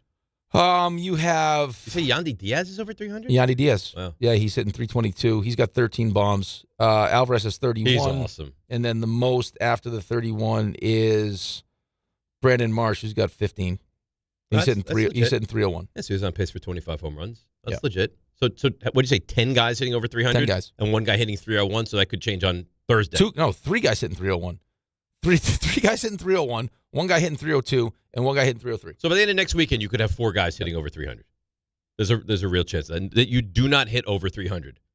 No, but it's I think it speaks to the pitching and how good the pitching is, and everyone you take out of this, you're not getting these guys third, fourth time around. No. Right? So you're getting the best guys out of the bullpen who are throwing gas that are specifically brought out because their pitches are not in line with your swing plane. Right. Like it's that much of a science. There's a full plan in place. RJ? Hi. How you doing? I came across a video. These beavers in Lake George? Yeah. Wow. A real problem. Really? Are they real hairy beavers? They're a problem. Yeah? Yeah. I'll say it right now. Some and they're people rabid? prefer, yes, I know. Yeah, you get a couple wild ball beavers, just call me up. Yeah. I'll tame those bad boys. I'll wrangle them right up. I'm sorry. Are you? I'm sorry. Why did you? Because I was actually taken aback by how dangerous these creatures are. So mute him. I heard the otters are really dangerous too. So you have video of these beavers causing havoc. Not the attack, but the man that was attacked. You like an aftermath of what he looked like? Yeah, he's got bandages and everything. Really? Yeah. Hey, don't fall for the otters being cute. They'll No, come the at otters you. come after you. Sometimes an angry beaver will give you crabs. Sorry. This is all your fault. You got the bison attack. Did you see the Buccaneers used it as like a funny media post? The guy's fine though. He didn't die. Yeah, they it's kind of a funny video though. He got launched 20 feet in the The air. guy was like, It's kind of a funny video. he got maimed. It's kind of a funny video though. It was clever. I don't know if it was appropriate. I'm at fault. I think I sent it to you guys first. So. Yeah, you did. Yeah, but you sent it to us. You didn't post it on ESPN Social. By the way, we're way late. Now you with your beavers. Can you read about champs, please? Yeah, sorry. So today you got England, you got Argentina. If you're looking for a nice jersey, maybe you're going to a watch party, maybe you're skipping out on work. If you need a Messi, if you need a Harry Kane, whatever you need, you got to go to Champs Sports Fan Central Station. Soccer pop-up right in the heart of the city, 125 West 33rd Street. This is the soccer destination as the matches get even more important. There's only a couple left, so you got to get on it. You can even get your U.S. men's national team gear, and you can get your Knicks championship gear if you're still waiting on that. Maybe it's on back order. Go get it now, 125 West 33rd Street. That's where you need to be. That's well done by you. Let's break. 800-919-3776. Bart says more ridiculous stuff. We'll get into that a little bit later. Why are you laughing? He was going through the list yesterday. Oh, my God. Please tell me. RJ, check our page. I had Tom cut something for me yesterday. Please tell me it's on the page. Is it what he may have emailed for us? I don't know if he emailed it. I think he emailed us something. Is it a piece of furniture that he emailed you? It's on the page. A piece of furniture? Don't play it now. We got to go to break. Yeah. Also, it's right here. Yeah, Ty said, I don't think it was ridiculous, but Ty is of the mindset that there's something is like commonplace. Yeah. Which I have never ever not called what he called it. Never. Ever. Ever. If we're talking about the same thing. Yes. Ever heard of before. It's DNR with you, ESPN New York. ESPN New York is your home for the world champion New York Knicks. WHSQ and WCBS-FM HD2, New York.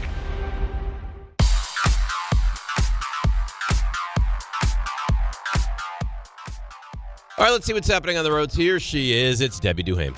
Hi, Dave. Hi, Rick. Yep, it's hot in the studio. It's hot outside, and things are heating up on the roads. Over on the westbound BQE, bumper-to-bumper traffic down by Metropolitan Avenue. Accident involving 3 tractor-trailers and a car. Inbound GWB 45, Lincoln 20, Holland still 45 from 1 and 9. Ed Kutch, 59th Street Bridge. Inbound upper level, it's a crash. And troubles right now on the Cross Island South, right past the Whitestone Bridge with a collision. Sponsored by the Crohn's and Colitis Foundation. The Crohn's and Colitis Foundation has been at the forefront of inflammatory bowel disease research and care for over 50 years. Learn more at Crohn'sColitisFoundation.org. I'm Debbie Duhame on 880 ESPN New York. Big events are bringing more riders across the region. So if you're taking New Jersey Transit for everyday trips, plan ahead. Check schedules, allow extra time, and consider traveling outside of peak hours when you can. New Jersey Transit is running additional service to help keep everyone moving. But a little planning goes a long way. Stay aware, be courteous, and ride smart. New Jersey Transit, keeping your day on track. Plan your trip at njtransit.com. New Game Plus with Oxy makes your laundry smell incredible and fights stubborn smells, like the ones your dog Biscuit brought into your freshly made bed last night. But you wash that all away with Game, and now you're drifting asleep to the scent and sound of waves. Ah, no, that's the dog licking your ear. Biscuit. It just might be our greatest scent ever. Now with odor-fighting power. New Game Plus with Oxy. Sniff the difference. Game. Get in the zone. AutoZone. Summer's finally here, and we're kicking it off with a whole lot of free. Free brake pads with Duralast rotors. Free oil filter with 5 quarts of oil. Free Armor All wipes with Armor All glass cleaner, and more. More free, so you can have more summer. Celebrate free at AutoZone. Now through July 27th. Restrictions apply. Get in the zone. AutoZone. Good Karma Brands is proud to be an equal opportunity employer, providing equal employment, development, and advancement opportunities to all teammates and applicants. To learn more about careers with us, please send an email to talentacquisition@goodkarmabrands.com. That's talentacquisition@goodkarmabrands.com. This is the story of the one who keeps multiple buildings running smoothly day after day. Plumbing that flows, HVAC that hums, cleaning supplies that keep surfaces sparkling. That's why she counts on Grainger. With easy reordering online and 24/7 support, Grainger helps her keep the products she needs on hand.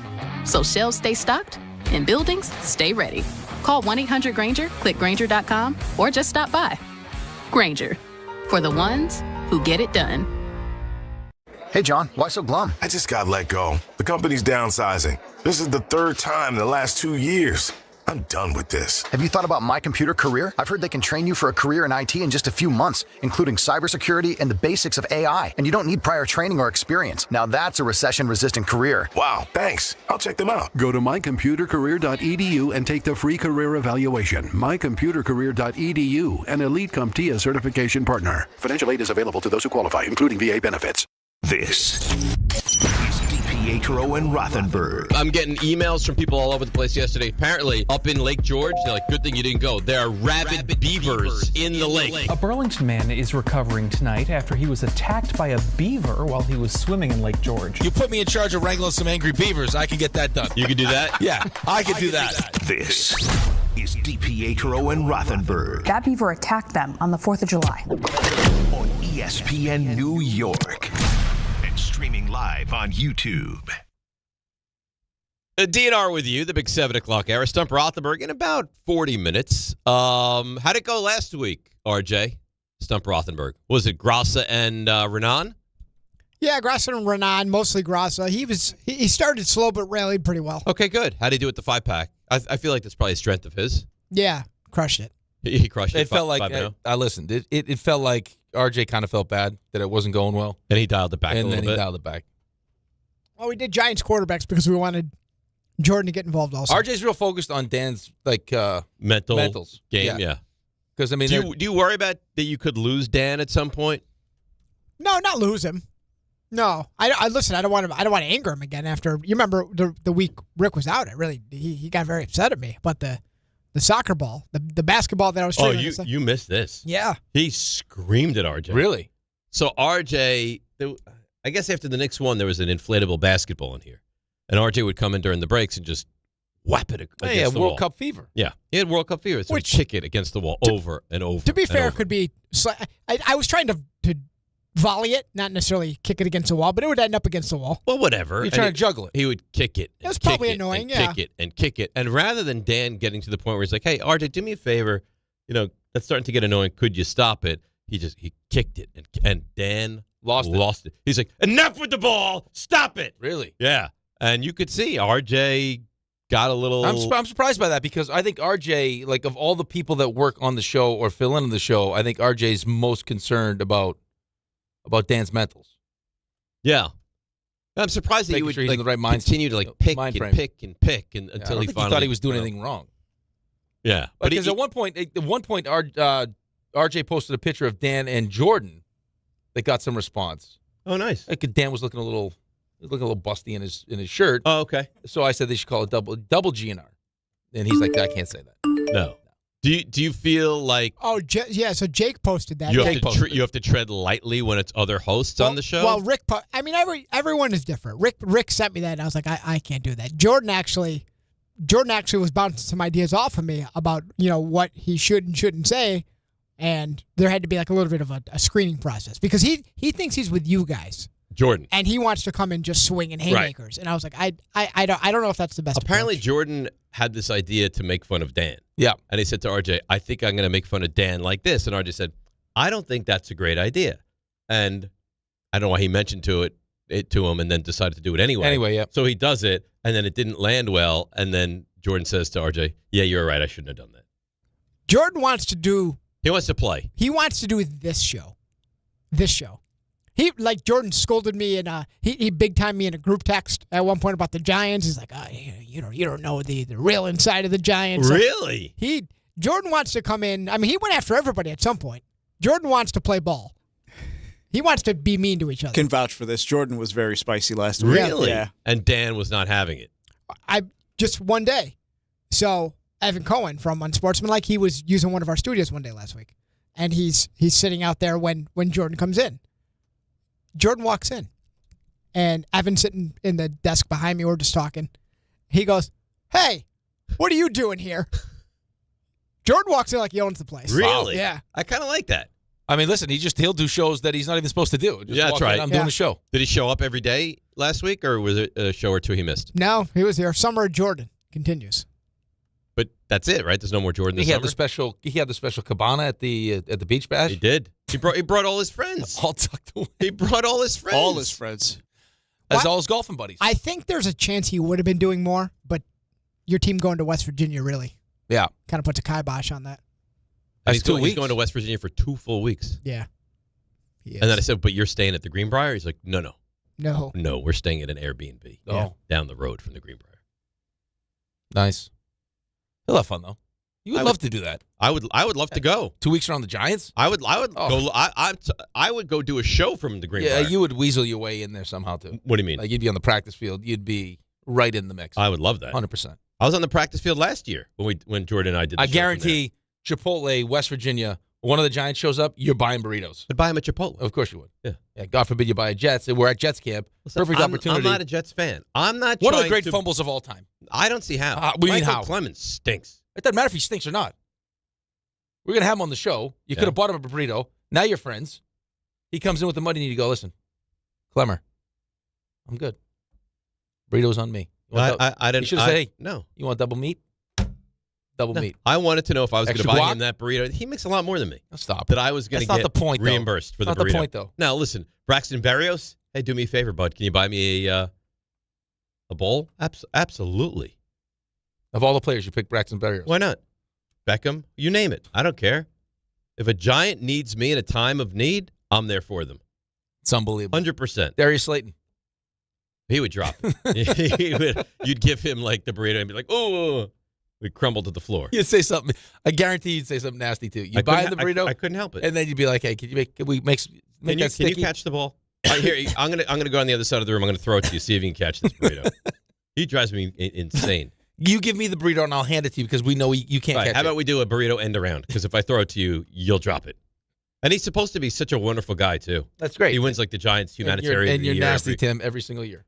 Every single year. Then be better. Yeah. Well, listen, I'm not in this to make friends, and I'm not in this for guys that happen to be nice guys trying to win games. Yeah, but you also just told us yesterday that if you lose a couple to start the season, that 65 or sooner is dead. You're going to suffocate it with a pillow. Next year, we'll be suffocated. It'll resuscitate after the season. If they lose, no, it's a 4-year plan. Home to the Cowboys, home on the road to the Rams, which I expect to lose, and then home to the Titans. Oof. Yes, it'll be the Titans when they really put you over the edge. Yeah. Like, listen, I think they're going to beat the Cowboys. By the way, Ray, you know who it could not be more on your side with this Cowboys-Giants game? In my own home, Alex. Really? Yeah. We went through the schedule yesterday. He thinks 7-10. He thinks 7-7 actually, and then they lose the last 3. But he's like, week 1, that's a loss. I was like, what are you talking about? He's like, Dad, what are you talking about? Why does he feel that way? He's like, we're not going to beat the Cowboys. That's a really good team. I was like, I don't think they're as good as you think they are. And that doesn't give you pause if Alex feels that way? Doesn't make me feel great. He's like, we're not winning that game. He's like, you just hate them so much. I was like, no. We're going to beat them. They don't know what they have in store for them going into that game. And then he's like, week 2? I was like, no, I don't expect to win week 2 at the Rams. That I don't expect. The only saving grace about that game is that the Rams are coming back from Australia. So maybe there's some jet lag-ish issues, but that right. But it also could be a game that you don't have Malik Neighbors. It's possible. Although, did you see the report yesterday? They expected to be available for camp. Yeah, well, but they said involved in camp. Oh, that's not a negative, though. Well, no, of course it's not a negative, but that could literally mean anything. It could mean anything. Yeah. So I shouldn't be excited about that. I would be excited. It's better than the alternative where it's like, no, we don't expect him back till he's week 6. I mean, Giants expect Malik Neighbors to practice during training camp. Yeah, but practice that's okay. But just walk through. Well, no, I don't know. It's vague. Who knows what kind of practice he's gonna be doing? Is he going to be full contact? Is he going to be just kind of working his way in? I would imagine he's working his way in. Well, it's better than what I anticipated a few weeks ago. Yeah, when you heard the second surgery, there was a real cause for pause because that's not good. Anytime they have to open you up and go back into because there's tightness and I'm sure scar tissue and everything else, that's not great. It's not great. No. But this idea, and I think this is somewhat unfair, this idea that if Neighbors doesn't play for the first couple of weeks, that the Giants have nothing at wide receiver, I think is unfair. Yeah, I don't know if that's unfair or not. I don't think it's not nothing, but it's not great. Oh, I would agree with that. Yeah, I mean, especially in a new offense. That's part of it, too. I mean, it's not I think we all like to believe that just, hey, it's this natural progression. Year 1, he was really good. Slide right into year 2. It's a new coaching staff. It's a new offense. So there may be growing pains, and now you're playing an improved Dallas defense that you're going to have to go, listen, your defense should be better. Their defense is going to be better, but you're talking about one of the better offenses in football. Oh, it's a good offense. But you're going to have to go toe-to-toe But I also think the Giants' defense is going to be better, too. Okay, that's fine, but still, that's an elite offense. So I'll say this. It's not the Cowboys' offense is not just the passing game. They are going to be very run heavy. Who do you have? Javonte Williams still? Javonte Williams, but again, the interior line is borderline elite. The 2 guards in the center. And you've lost a massive piece at defensive tackle. Yes. I strongly believe in Dallas's philosophy in week 1 is going to be to ram the ball down your throat. And I'm not sure that the Giants are going to be able to stop that. Well, we'll find out, won't we? And the second that they try, well, what is Dak Prescott going to do? Get intercepted. No.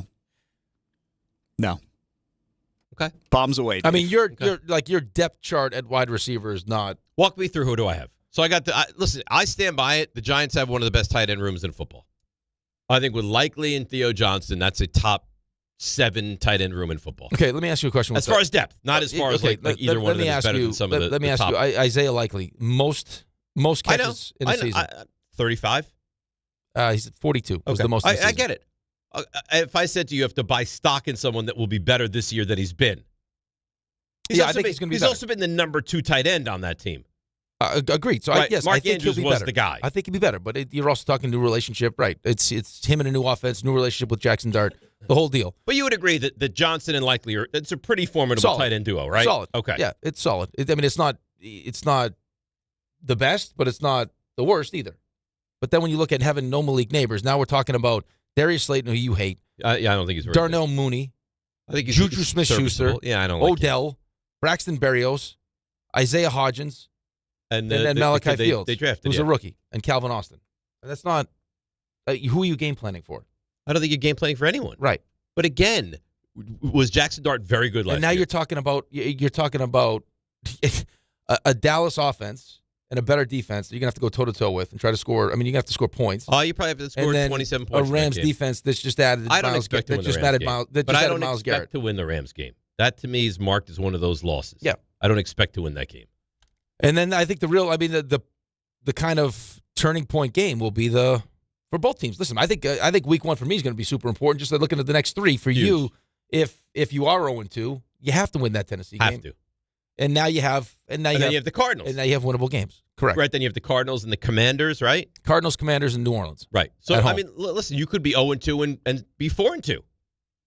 Yeah, I'd be interested to see. I think Washington's one of those teams. You see what I mean. I think Washington is one of those. If Jaden Daniels looks like he did as a rookie, yes. Now you're in trouble. Yes.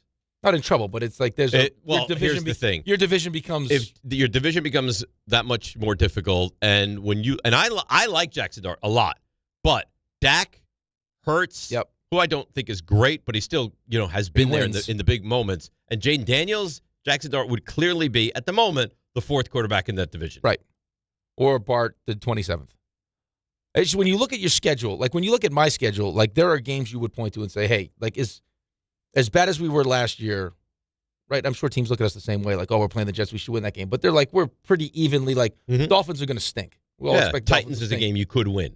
You're right. Arizona's a game you could win. Like, you have Titans, who should be better. I mean, that game's at home for you. The Giants should win that I know, game. but okay, so you got the Titans, you got Arizona. Yeah. New Orleans, I don't think is going to be as. I think New Orleans could be. Well, New Orleans beat the Giants last year. Right. So, do you want to count that game or no? I think it's a very winnable game. We'll see what Washington is. But then besides that, you got Cleveland. Okay. But that's like you're just talking like 3 games now. Like where it's like, okay, yes, I fully expect them to win those games. The Giants are going to get 7 wins, at least. I would be surprised. I mean, you could go through that. You have Jacksonville at home, which I don't think is a game you can't get by. But how many games did Jacksonville win last year? They're a good team, but I don't think that there's a massive difference. And again, you have a coach now. You did not have a legitimate coach. And how close were the Giants in so many of those games? At Indianapolis is a winnable game. Do I expect them to win all these games? No. Do I think they can win some of them? I think they're going to win some of them, yes. Yeah, I think they'll win some of them too. You have the schedule is not it's not easy. Go get me to November 1st. How do I get to November 1st? Walk me through the schedule. So it's home to the Cowboys. Yep, at the Rams. You know what? I'm gonna be as on 0-1 Cowboys. I think they win, but fine. For argument's sake, Giants are 0-1. At the Rams. 0-2. Home versus the Titans. 1-2. Home versus the Cardinals. 2-2. At the Commanders. 2-3. Home versus the Saints. 3-3. At the Texans. 3-4. And then you're into November at the Eagles. Oof. So, I mean, you shouldn't be any worse than 3-5, which is a lot better than you've been the last almost decade. Right.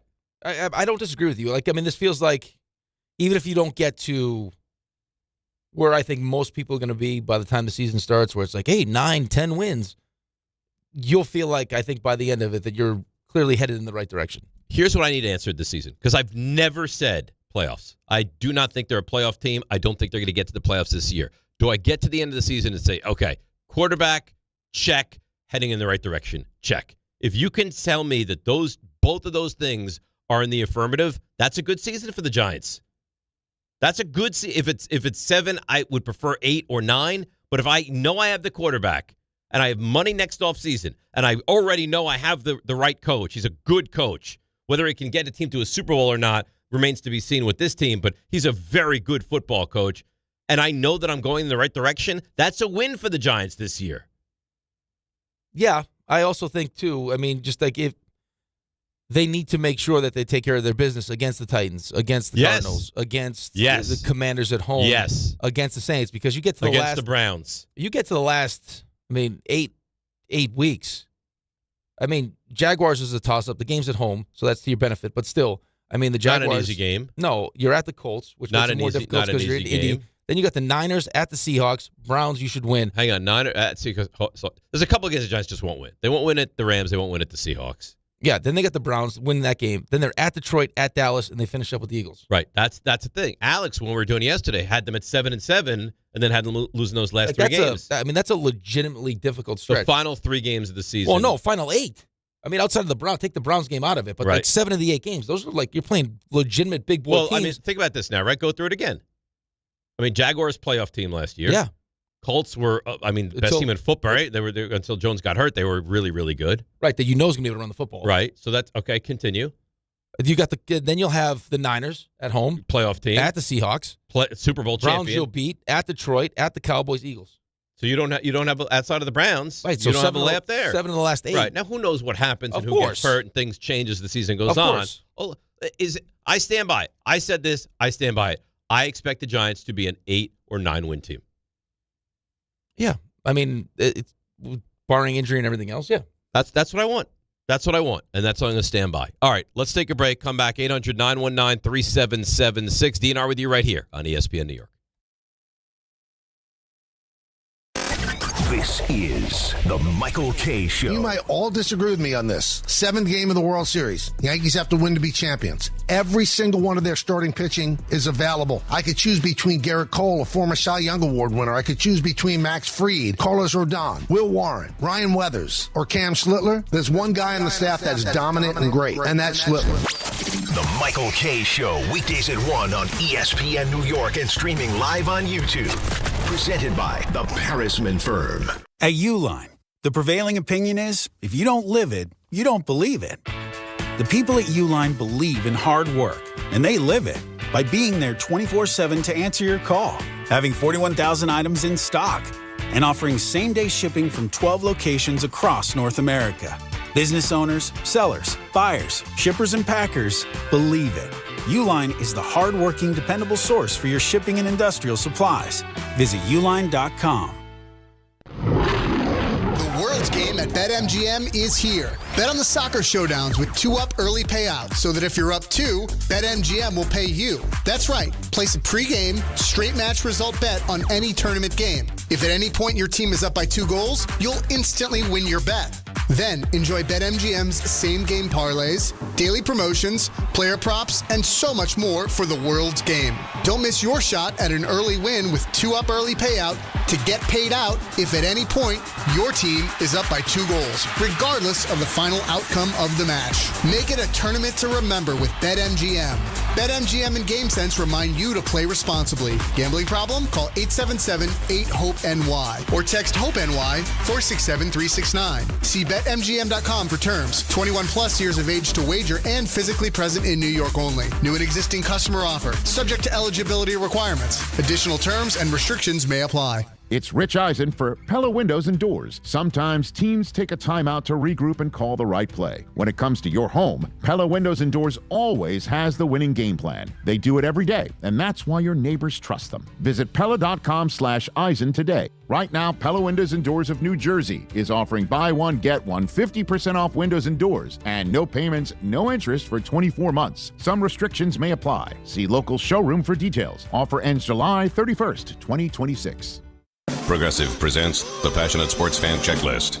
Signed jersey of your favorite bench warmer? Check. 14 bobbleheads that look nothing like the players they're emulating? Check. Twin TVs so you can watch the game on 2 different networks simultaneously? Check. Life-size wall sticker of your favorite player that routinely freaks you out at night? Check. A second life-size wall sticker so after the first one freaks you out, you see the second and you're like, oh right, the wall stickers. Check and mate. Bundle your renters and auto insurance with Progressive and save on protection for the things on your checklist. Get a quote at Progressive.com. Progressive Casualty Insurance Company affiliates and third-party insurers not available in all states or situations covered subject to policy terms. Hosting this summer? Reach for Milagro. Made with 100% blue agave and designed to bring out the freshest margaritas. It's the easy upgrade your guests will taste. Welcome to the brighter side of tequila. Please enjoy Milagro responsibly. In sports, the tape never tells the whole story. Hiring is no different. AI can make candidates look like an MVP on paper, so knowing the person and the skills behind the resume matters. That's where Robert Half changes the game. Our recruiters combine their expertise with award-winning AI to evaluate skills and fit quickly. Learn how we can find you specialized talent in finance, accounting, technology, and more. At Robert Half, we know talent. Visit roberthalf.com/talent today.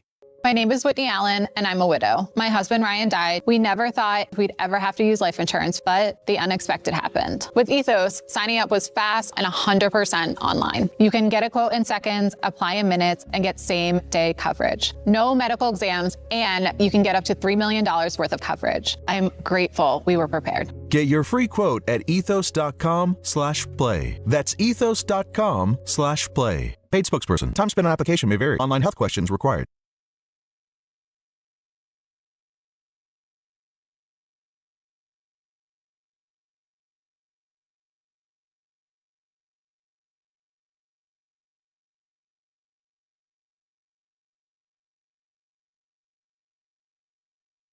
All right, DNR with you, ESPN New York. So I'm listening to Bart and Carlin yesterday, and Ty is in for Carlin all week. And he said, RJ, did you hear this? He said, like, I know you heard it, Rick. He said, like, the strangest thing. So Bart is causing havoc, which he tends to do, and saying, like, was there a girl that you wanted that you couldn't have, that you wound up, fighting for and whining? And then somehow it devolves to we're mistreated by a girl, whatever. And Ty says, yeah, the girl that I was supposed to bring to the 5th grade prom mistreated me. Well, initially he didn't say the 5th grade prom. He said he was in 5th grade, and the girl he was taking to the prom. And everyone was like, you mean, so you were in high school then? Right. He's like, no, 5th grade. Everyone has 5th grade proms. And I was like, no. I have never. 5th grade dances. Never. But not a 5th grade A prom. 5th grade prom where you dress up in a tux? No. That's not. He's like, yeah, those are big in Brooklyn. I've never heard of I've never heard of one either. 5th grade prom ever. I guess maybe the thought process would be like if you're going from 5th grade, now you're going to middle school. So I've never heard of it. I have never heard of it either. A 5th grade dance. So, yes. so you didn't have it in No. Boston? No. We didn't have it on Long Island. Ray, did you have a 5th grade prom in Can't say Perth Amboy, New Jersey? Can't say that we had RJ, that, you're no. from God knows where in upstate New York. Did you have a 5th grade prom? No, I don't think there was any kind of co-ed gathering. No, there was until no such thing middle as a school. 5th grade prom. And then he made it sound as if he was having relations with girls in 5th grade. I don't know if he meant that. Is that what he said? I think that's how he No. said. Like I think he said. No, I think initially he said he bagged a girl. He bagged a girl in 5th grade. Right. And Bart. That's what Oh, confused. well, that's what confused Bart. Well, I Because then Bart Bart thought he was. I 7 understand. Or, Yeah, say no more. Thinking that you were 7. Bart thought he was 7 in 5th grade. The whole thing became very, very confusing at one point. Very confusing. I'm learning a lot here. But I have never heard of a 5th grade prom. All right. So, you've never heard of that? No. Have you heard of this? Are you ready for this? Am I up? Is your wide orbit up? Now it is. It Now is? now it is. Is this? How good is this? Have you heard this? I don't know what it is, but Ready? probably not. So this is Bart and Ty yesterday. Wait, Phillip Rivers can come back off the couch. Off the couch. No preseason. what? Off the couch. The who? The couch. What What is is sofa? that? You want me to say sofa? Oh. You never heard of a couch? The couch? Why is he saying it like that? The couch. Is that a Detroit thing? It's the couch. You heard you said no, like a sofa. Wait, he thinks that couch is Yes. pronounced couch? Listen. What The is sofa. that? You want me to say sofa? Oh. You never heard of a couch? Couch. Couch? Isn't there like a shell that you blow? A Conch. A conch. Maybe that's what he's talking about? No, he meant sofa. The best was Harvey called him out too. He goes, "Why are you adding an N?" Is he? I think is it's this no, for, like, listen. I think you Wait, blow Phillip off. Rivers can come back off the couch. Off the couch. No preseason. what? Off the couch. The who? The couch. The conch is like you blow on You it. blow like, into it, or you like, can- you put it to your ear and you listen to the ocean. Like That's the Viking it's horn. like it's Yeah. not Silence of the Lambs. What are those, the piggy on the island. What are those Lord of the kids? Flies. Lord of the Flies. Lord of the Flies. I got the conch. The Yes. conch. Yeah. Yeah. Yes. The You couch. can sit on the couch. I was dying. I was like legitimately tearing up. I was laughing so hard. We are something here. At He this was getting station. so mad. He's like, "You know the couch." I was like, "No, I don't. I don't know what you're So you talking think about." he walks into like a I don't know what's that, Raymore and Flanagan? Yeah. And he's like, "Hey, we're in the market for a new couch." Mhm. Of course. He never heard of it? What The is sofa. You want me to say sofa? Oh. You never heard of a couch? No one's ever heard of a couch. Never. I've never heard anybody refer Not to. that you sit on. No. Do you have like a what are they when you turn into a bed? The Right? the day bed. Yeah. Can you we need a couch that you can turn No, into what's a it bed? called? It's not called a day bed. You know what I'm talking. I know It's exactly. I had him in college. Yeah, I can't think of the name of it. The pullout. No, it's not a pullout. Yes. It's not a pullout couch. It's called something though. A pull-out couch. Pullout couch. Yeah, I was dying. It was hilarious. And Ty's also texting me. He thinks you're crazy. He's like, why is it a guarantee that the Giants beat the Titans? I didn't say it's a guarantee, but No, you're making it sound I like expect the he's Giants. coming at you. You better hope you don't see him today. Well, I'm going to see him. He's going to attack you He'll today. see all of you. He wants you and Bart to do the beginning of their show today. Why would I do the beginning of I their think show? so you could address the whole. Well, Jackson. Bart is clearly a Giants hater. I think it's obvious. He likes experienced quarterbacks. Clearly. Listen, you know what? I have sound from Bart about the Jets quarterbacking and the Giants quarterbacking, which, when heard, may make you vomit on the couch. All right? 800-919-3776. And when we return, we'll do a little Stump Rothenberg as well. It's DNR with you right here on ESPN New York.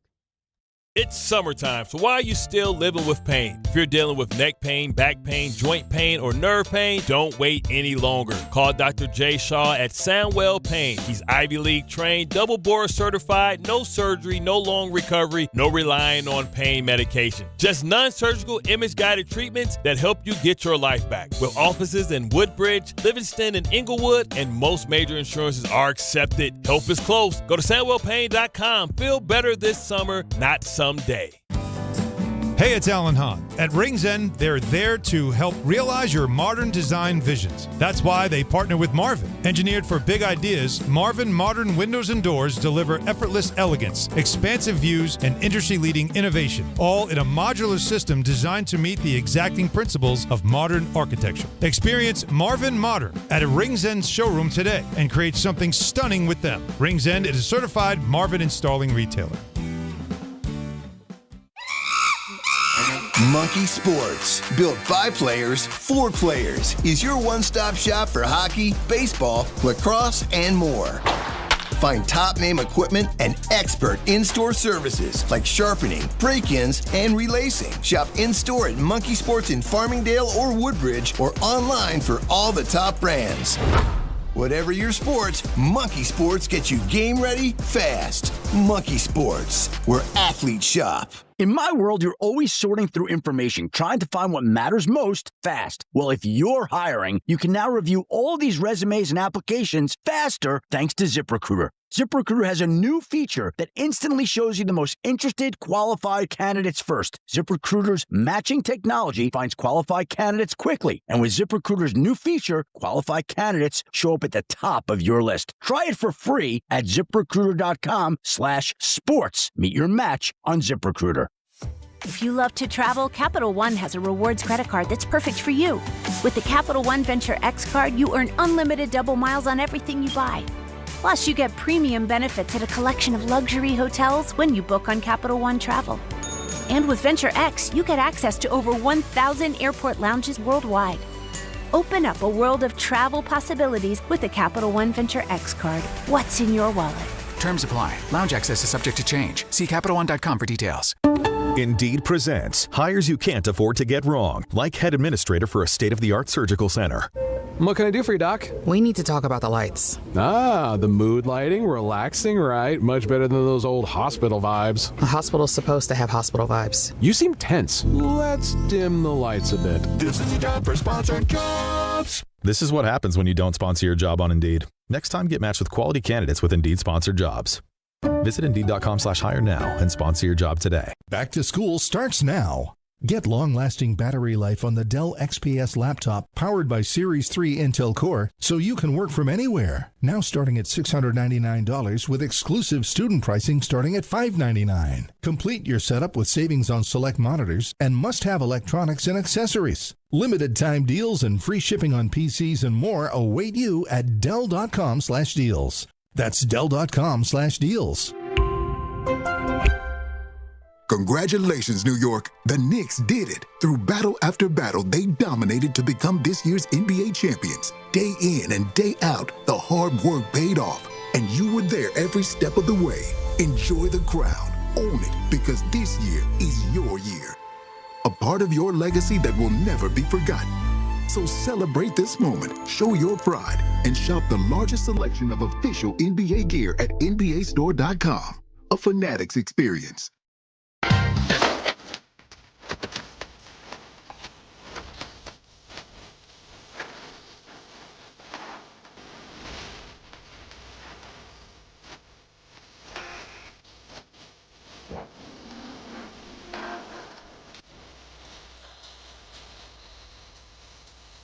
All right, DNR with you, ESPN New York. So we have some craziness from Bart. Before we do that, you want to do a little FanDuel for me?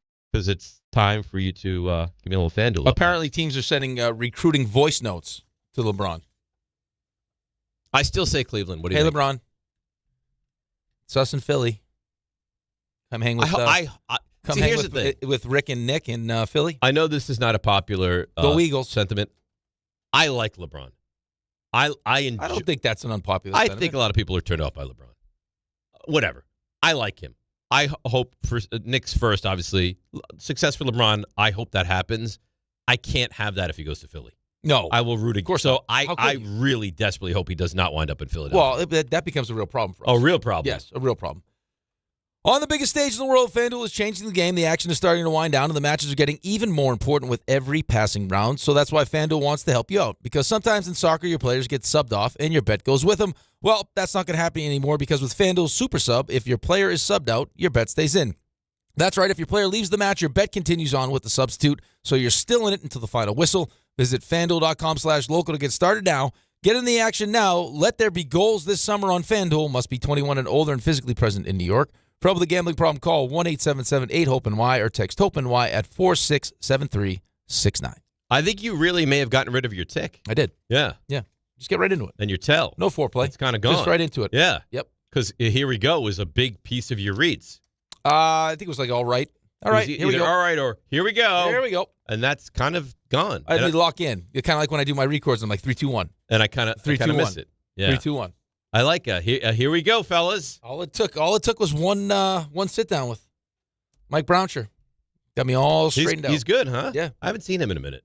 I have not seen him in a minute either. Yeah. Oh, we haven't been here. I mean, you're on vacation all the time. All the time. You're really lazy. You know what? When you take time off. You don't have to take all your vacation. Well, I'm taking every damn day I get. You should. You deserve it. All right. Especially with your condition now. I'm pretty much better. It's still a condition. You have it. I know, but it's not bothering me. Yeah, but you have the osis that could lead to the itis. Getting the itis. Yeah, yes. like we got to fiber you up. I'm reading 25 to 35 grams of fiber. Is that a lot of fiber? Yeah. What do you think a normal person has fiber-wise a day? Phew, I don't even know.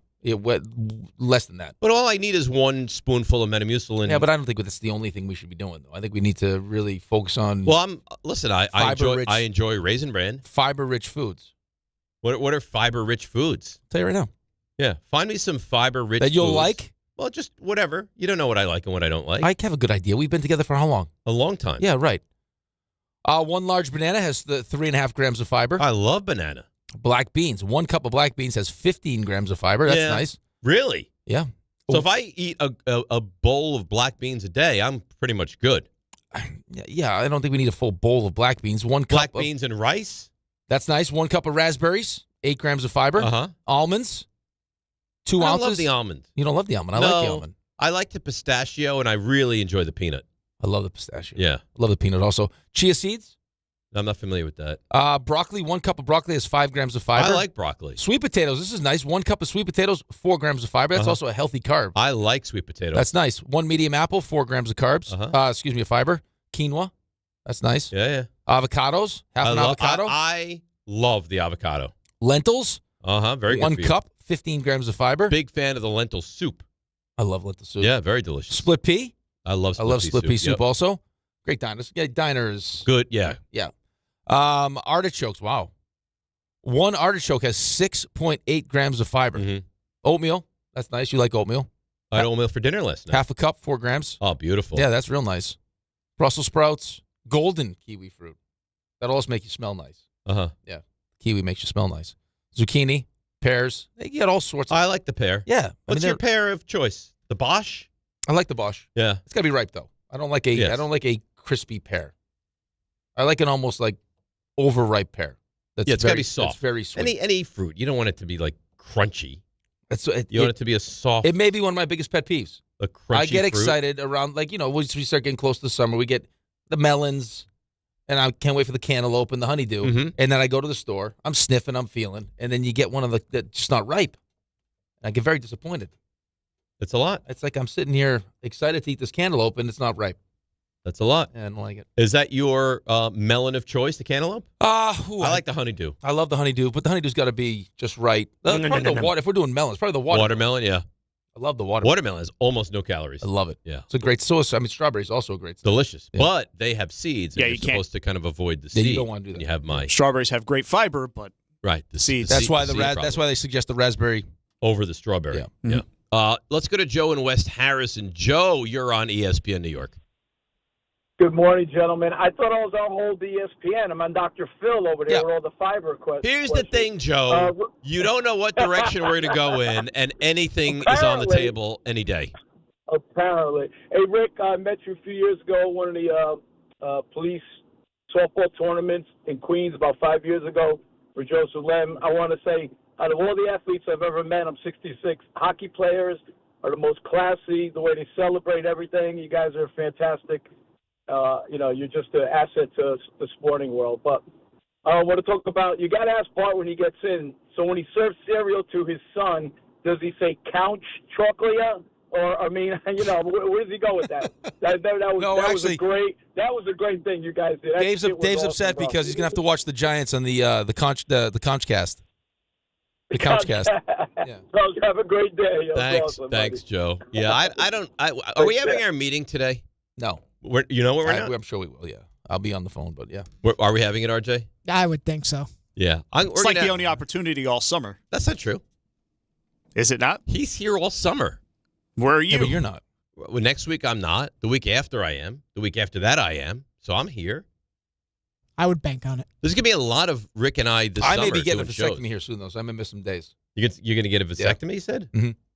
Yeah, I have to. You've been saying that for 6 years. Because Cassie hasn't. She's the one that's supposed to set this thing up, and she hasn't done it yet. But this is on the agenda. It's in the list of things that Rick must do. What kind of recovery is there from that? A couple days, I think. Is that shows from home? Is that you're going to be bedridden and can't do anything? I don't know if sitting for 4 hours is going to be great on the area. Okay. Yeah, they say recovery is pretty fast. A heavy ice. A couple days. Heavy ice. No usage after for a bit. No. Well, no. I think once you're healed up, I think there needs to be lots of usage because you need to make sure that it's. You need to clear everything out. There's a pathway without going too in depth. I think it's like 20.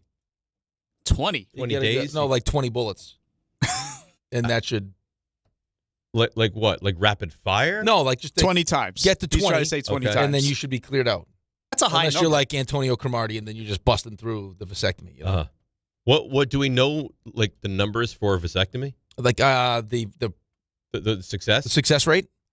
I think it's pretty high. I would hope so. I mean, if I'm high, otherwise why would anybody get that?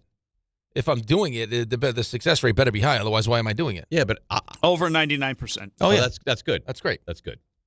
Yeah, until it's not, and you're like right, you're the 1%. 8 to 12 weeks, or roughly 20.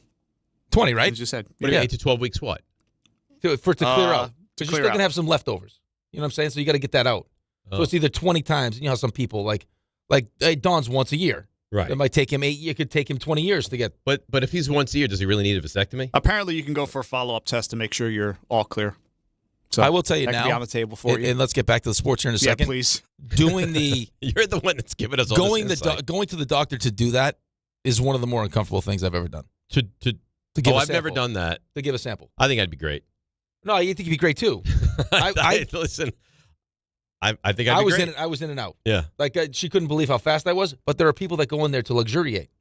I was in the waiting room. The person I saw them walk in, and it was a good 30 minutes. 30 minutes. To the point where I had to say to the lady, I'm like, is he serious? Because they give you, it was a lazy boy that was covered obviously because of what you're doing in there, and then you have a full catalog of adult videos. You got magazines, you got movies, and he must have watched every single one of them. Really? Yeah. I was like, what is he doing in there? Like, why were you so concerned about him? Because I wanted to get out of there. Is he teasing himself? Like, just like go in there. And who is he? I don't know who he was. He was giving a sample. I'm in there for and you were waiting to get his to get room? in the room.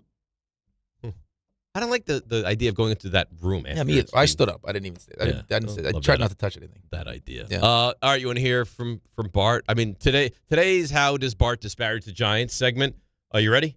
Yep. All right. He says Joe Flacco would succeed as Jets quarterback over Dart as Giants quarterback. If you put Joe Flacco on his team, he would be better than Jackson Dart. Yo, you're crazy. Because Joe Flacco, with the weapons, being protected, and having guys that can get open last year. Joe Flacco, he threw interceptions, but Joe Flacco was playing at a crazy pace. What I'm saying is the fact that Geno Smith will be protected, the fact that at worst case scenario, he throws a dump down pass, check down to Breece Hall. The fact that he has a number one receiver, a great offensive line that's locked down. This is the most exciting I've seen the Jets as far as weapons and potential.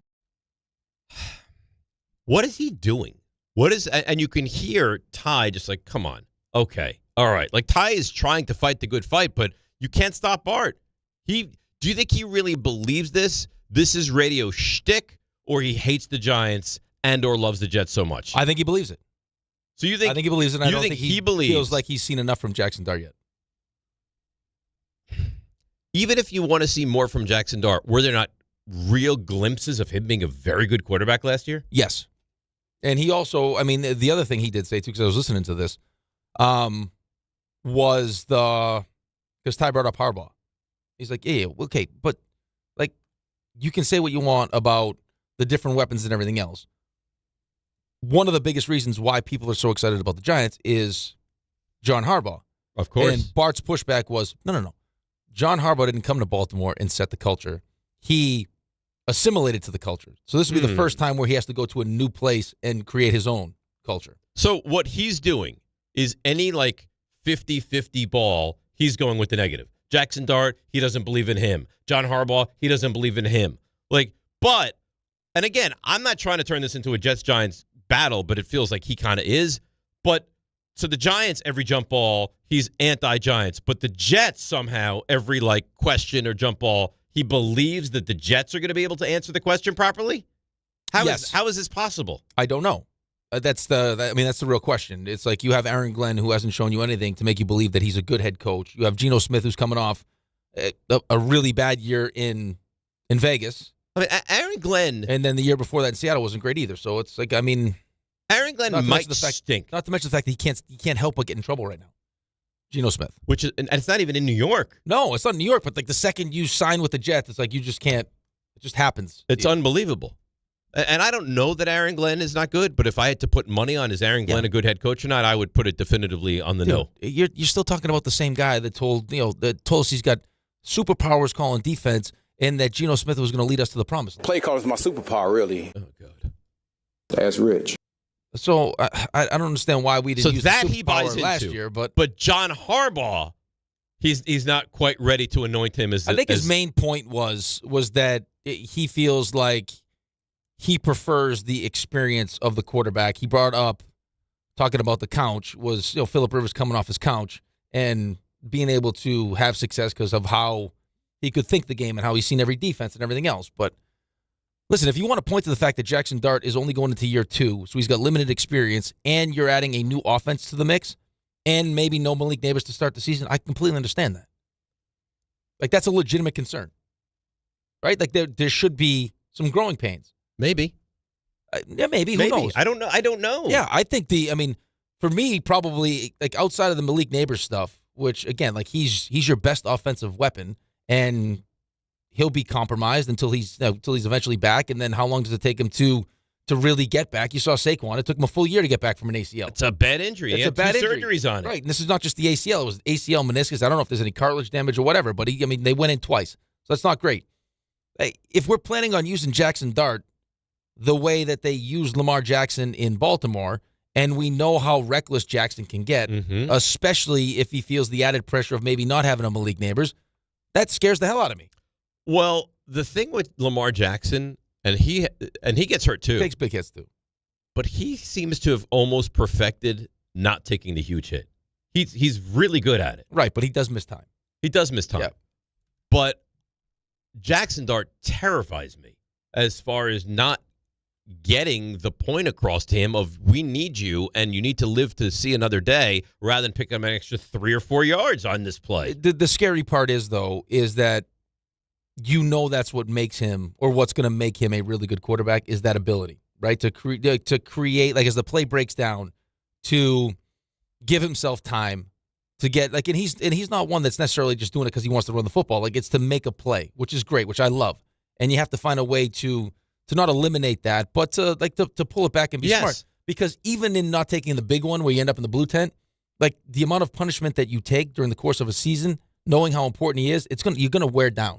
And you have to be smart about it, right? Like, 1st and 10, does it matter if you get 6 or 8 yards? No. 3rd and 2, does it matter if you get 1 or 2 yards? Yes. Like, you need to know what play, what situation calls for you to give a little bit more. You remember the audio we played with John Gruden? And he's like, I get my +1 or my +2. Yep. And Gruden's like, the what? Yeah, right. He's like, well, my +1. He's like, that's the dumbest thing I've ever heard. He's like, eliminate that. You can't be doing that. You're not the most important. We talk about this all the time. The most important ability is availability. And if you're not smarter, you're not going to be available. No. And at some point, like I was watching something. So you mentioned that the Netflix quarterback show was coming back, and Baker Mayfield was going to be in that show. You didn't start it yet, did you? I didn't start it, but I saw something on X where like his throwing arm. I guess you'll see it in the Netflix special, but his throwing arm from like his middle of his forearm all the way up his arm was completely ruined.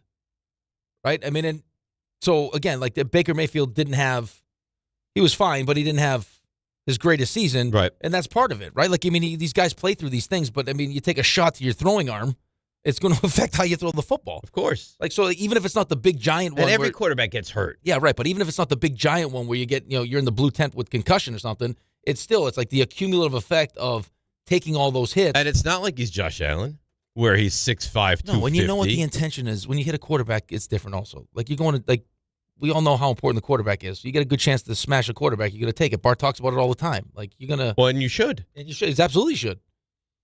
Like, I'm going to try to light him up. Now you have the luxury of having Jameis Winston, who's a good backup, but.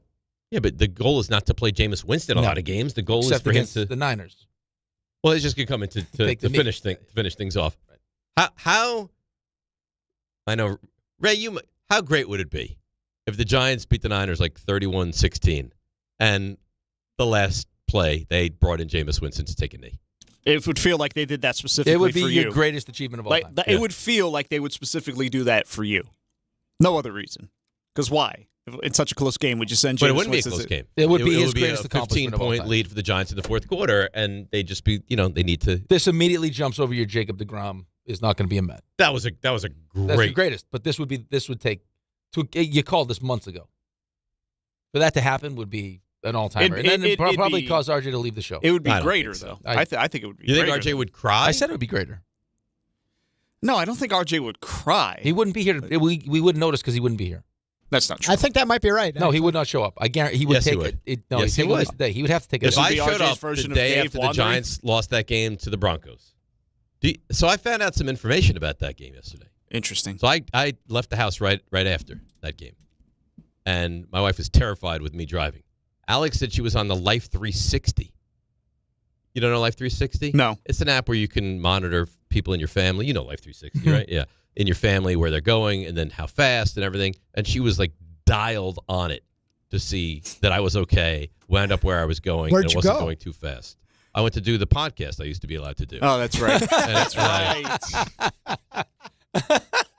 And I was driving. You're the only one here that's not allowed to have a second job. That's right. You can show up 30 minutes late whenever you want. Right. If you have another job. Just don't even show up. I think I might be the only person at the station that doesn't have a second job. Yeah. Right? Ty has like 6. Bart has multiple. Rosenberg has a different job every day. Yeah, Alan has many. Don has many. You have. Everyone. Yeah, but I'm not allowed to leave the show for the other job, though. Right. The ass man.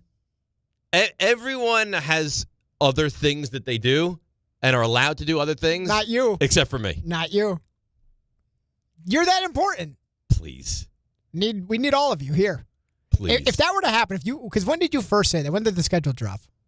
What, April, May? April, yeah. And that happens? If Winston comes in for a it's your greatest achievement. Yeah, I think so. I think so. Okay, here's what I would like. Would you bow to me if that happens? No, he's not going to be here. Yes, he would. Yes, RJ. he'll be here. RJ, there's no way you're not going to show up for work the next day. I can't. So I could. There's a world where the Niners could lose, but to take knees, you're talking like what? Like 17 points. The point where not necessarily. Dart's not in the game. I'm not even sure that's the point that you would take Dart out of the game. That's what I mean. Well, they don't want him to injure a toe, anything like that, like hurt a knee. I go back to my original point. I go back to my original point. They would be doing that because somebody in the Giants staff, maybe John Harbaugh, maybe somebody specifically listens to this show and knows that it would make you specifically happy and do it. That could be the only reason to put Jameis Winston into it's such a close game, even to take a knee. I think it also says something because I love where my team is at. We're not a Super Bowl favorite. We're like the third best team in our division. I love going into this year where we're at. So I think that would say something about where the Niners are no longer at. Why? If we beat you in one specific game in December 20? when we're home? By 20-something points? Yeah, that's a problem. Well, where are you getting this 20-something? We could be up by 10. You think that they're sending Jameis Winston? Jameis, go finish this baby up for us. No. Yeah, I can't see it. No? I can't see it. 17, 14 maybe. So if Dart is in there taking knees, would that pain you? Yeah. Yeah. But not as bad as what. You'd also be right, which I don't really want to deal with. So is that the deep-seated issue here? Me being right? Well, it'll never go away because it could be years from now. If we're doing the show in 2031, you're like, hey, you remember that time in 26 where Jameis Winston, like I told you back in May of that year, would live forever. Yeah, I can't deal with that. that. But I'll tell you what, I would trade the knees to beat him in week 1. I got to beat him in week 1. Well, if you beat him in week 1, that's going to set you off on a different path that I don't think you've allowed really your mind to go to just yet. And I'll be a wild man. Yeah. That whole week. Like, you laugh and you smile. A wild man. If the Giants win week 1 against the Cowboys. Listen, I'm not going to totally dismiss you. Should have beat you last year in Dallas. Yeah, sure. And then beat you at Rodney Giants Hudson. Stadium. I mean, what do you want me to say? That was unbelievable. It really was. I've never seen anything like that before. Again, just a testament to how bad that defense was. We were getting bombs dropped on us repeatedly. We had a drive. By Russell Wilson. We had like 145 yards of offense in one. You're laughing. You did. We had a drive. We had 145 yards of offense. I never seen anything like that before. Russell Wilson was repeatedly dropping bombs on our heads, and he was benched like and he was 2 terrible. weeks later. He was unplayable. Week 1, he was awful. Week 3, he was awful. He set career highs for 500 yards. Then we never saw him again. And that was it. That was it. That was the last stand for Russell Wilson that game. You know how many careers we could have saved? And last you still year? won. We still won the game. Oh, man, I'm getting so upset. That kicker. Oh. He threw for 450. Oh, God, that Brandon Aubrey kicked like a 67-yard field goal to send into over. And I knew he was going to make it, too. Yeah, me too. He misses kicks, but never against the Giants. No, that's not true. That's not true. He has missed against the Giants. He missed an extra point on his very first kick as a pro was an extra point against the Giants. He missed the extra point. Did it cost you guys the game? No. Yeah, exactly. No, but I was like, oh, boy, here we go again with the kicker. We have had some horrible losses with field goals over the years. Had that Gano kick. Then he comes to the Giants and he can't kick the ball at all to save his life. Gano. You actually got them to punt twice in overtime, too. The Cowboys. Yeah. 64-yard field goal to tie it. Yeah, great. like it was nothing for him. Oh, I was. You know why, Ray? Come on. I mean, you guys had that audio the day after. You were so happy. You were so excited to play. It was a great call. Oh, stop it. Nobody understands what he's saying. I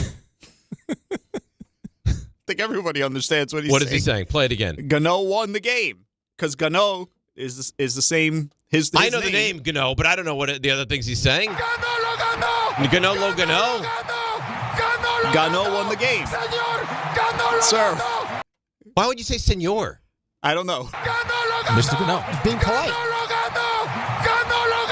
You respect the man who wins the game. I think he wanted to say si, senor, but he was so excited. He's just saying He's too excited. Senor. Yeah, he's excited. Oh, man, that was awful. It's a great call. Oh, great call. You're listening to DNR, DiPietro and Rothenberg on WHSQ, WCBS FM HD2 in New York. RJ. Hi. How you doing? Good. How do you feel about this Stump Rothenberg? I'm excited. Are you? I haven't been here with you on a Stump week in, I don't know, like a month. Well, you haven't been here for a bit either, right?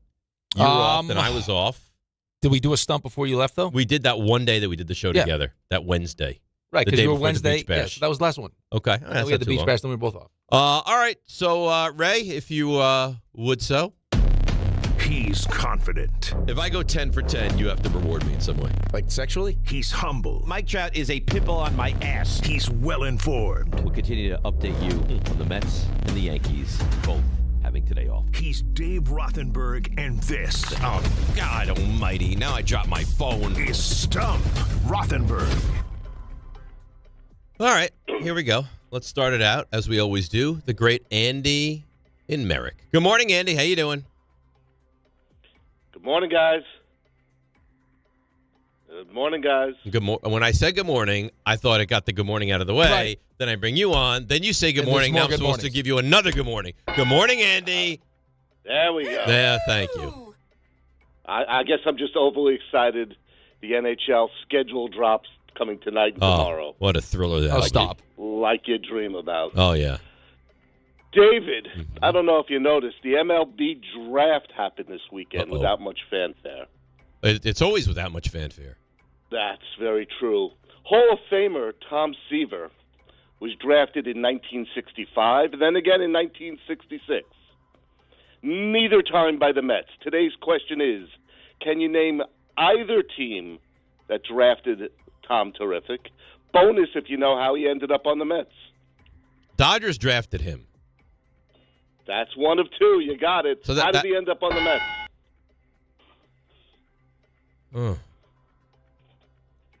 This is just a bonus, right? Just a bonus. Right, Doesn't so he's already count against the record. Okay.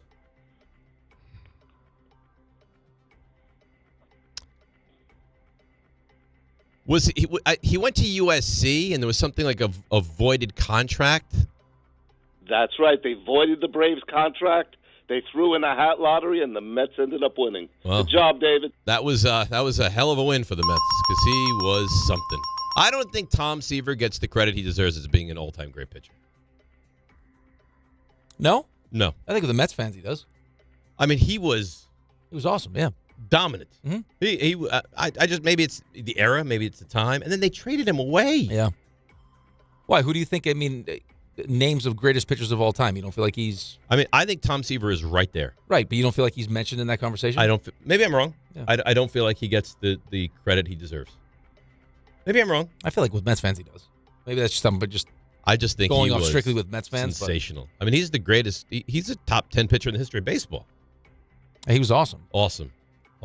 All right, let's continue along. Let's go to Patty in Schenectady. Patty, you're on Stump Rothenberg. Good morning, gentlemen. I have a basketball question for you today. Okay.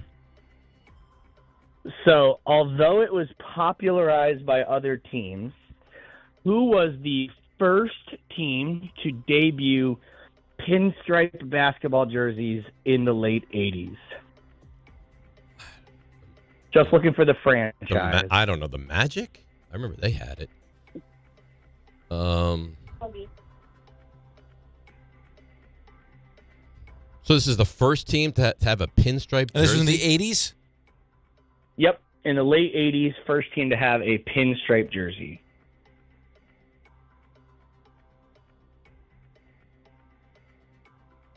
I think it was the Magic and the Hornets had those expansion teams, but I don't know. The Pacers have pinstripes? They have. I don't know if they were the first. I don't think the Pacers had them first, no. The Magic definitely had them, and the Hornets definitely had them. Well, I think the Hornets came out first. With those pinstripe jerseys? Yeah, I think the Hornets came out a few years before the Magic did. Yeah? So I would feel safe in saying it's the Hornets. You like the Hornets? Really? I like the Hornets. Okay. Hornets. They were also the first team to introduce teal into their jerseys. The Charlotte Hornets. Yes. Nice. Is the correct There we answer. go. Nice job. All right, the so Hornets that's set off a revolution in the 90s because they made teal popular. Like people that were not Hornets fans were in the starter The jackets. Hornets they were popular. terrific when they had Alonzo Mourning and Larry Johnson.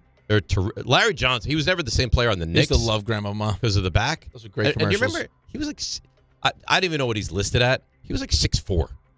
Like he was Barkley. He was big though. He was But he was like 260 something but he was pounds of pure muscle. Barkley-esque, where it's like this guy had a phenomenal low post game, and he's not abnormally large at all, like height wise. He was big, strong, a good player. They listed him at 6'7", by the way.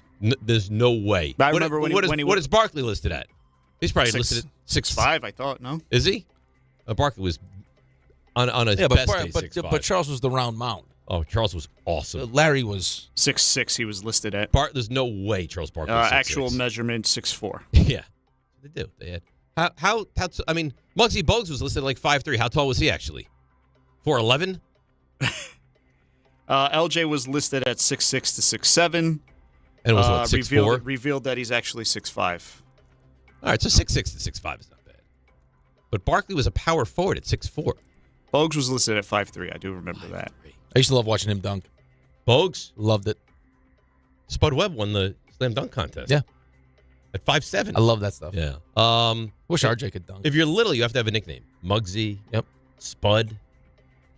Right? Nate never had one, though. How come RJ doesn't have a nickname? He does. What? I don't know, but I'm sure. RJ, did you have a nickname as a kid? No, not really. RJ kind of is a nickname. Right, there you go. RJ. It was not Spud.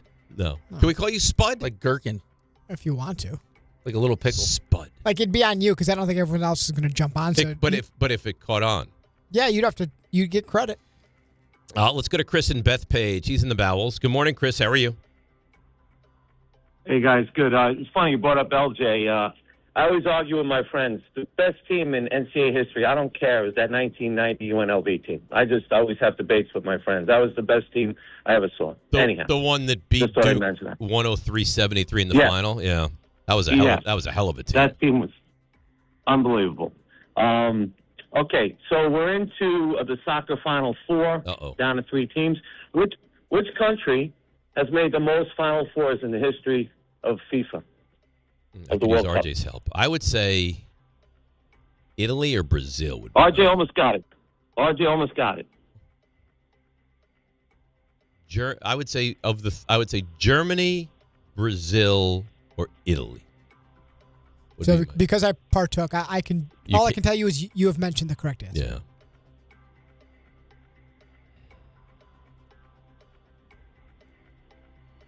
Most Final Fours, huh? Yeah. Well, can we, RJ, do you agree? Can we eliminate the third place game on Saturday? Yeah, I don't see a point. Although it will be 2, hallmark nations. Now, if there's a Germany, would West Germany get the nod for the most, right? We'd have to delineate West Germany and say that they get all of Germany's, right? Because that was... I think for this exercise, they would all go into one final. They would all go into one. Germany. Okay. Say RJ probably said Italy because he was probably biased with his guess. So I'm going to go with Germany. Very good, Dave. By a good amount, too. 13 is the most, and then Brazil is second with 8. Oh. Germany has 13 Final Fours. Well, that's a lot. And what did RJ say? He said Brazil, I bet. RJ almost got it. He was thinking South America, though, originally, like Argentina or Brazil. That's what he was thinking. But then I told him it was in Europe. Okay. All right. So I believe that's 3-0. It is. So far. I mean, plus you got a bonus, but we didn't have to count that. All right, let's go to Jared in Morganville. Jared, you're on Stump Rothenberg. Good morning, guys. Dave, take care of that diverticulitis. I was hospitalized with it earlier this year. You know, it's amazing. I knew nothing about it. Now you mention that you have it, and everyone's like, "Oh my God, I've had it." My mother. It'd be nice if the doctor told you that you had. I think he probably did. Well, no, probably you should. If you have it, they should. I saw the research yesterday. It says 50% of adults after a certain age have it. Yeah, now in the United States. I'm of that age. Thank you, Jared. Did you say you had surgery for it? No, I was hospitalized. I had a fever I couldn't shake, and no symptoms, no diverticulitis symptoms. Went into the hospital. I had a perforation. Luckily, I didn't need the surgery. So you had a perforation? Yeah, not great. And had no symptoms? I did. None. Just a high fever, 104 for 3 days. Ooh. Well, that's terrifying. But if you guys wouldn't saw my pediatrician, it would never happen. That's right. Now, will your pediatrician be performing the vasectomy? No. Okay. No, we're going to go to a legitimate for that. Doctor. Yeah. All right, Jared, what do you got?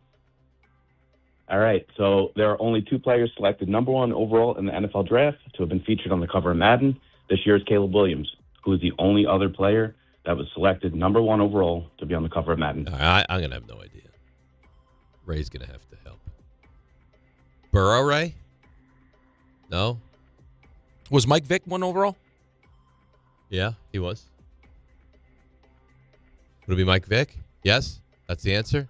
Michael Vick. Final answer? Sure.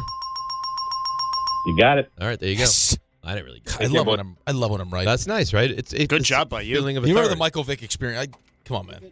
Watching before everything went sideways. Watching him was different. Remember that? Was it a playoff game against Green Bay in Green Bay on a Saturday night? He was the first guy to beat Green Bay, hack Green Bay in the playoffs. Man, was he good. Can you imagine if he actually studied and didn't just throw his playbook in his trunk and actually maxed out what he could be? He was so good. Was he could throw laser beams. You couldn't get to him. You couldn't get to him. Remember watching him in college? Yes. He was tearing people's ACLs were just blowing out. He led Virginia Tech to the national championship game, right? That's correct. And they lost to Florida State, maybe? Yeah, look at you. Yeah. Nice job. Yeah. Boy, was he good. It was special. I don't even remember anyone else on that. No, they had Kevin Jones. Kevin Jones was the running back, I think. What's his name? Stills wasn't a receiver on that team, was he? No, I don't think he was on that one. Look up that team. There's got to be some NFL guys in that team. Let's go to Bill in Chester. Bill, you're on Stump Rothenberg. Which MLB All-Star pitcher holds the most All-Star selections since 1990? So pitcher, most All-Star selections since 1990. Yep. Randy Johnson. Maddox started pre-90. Clemens was pre-90.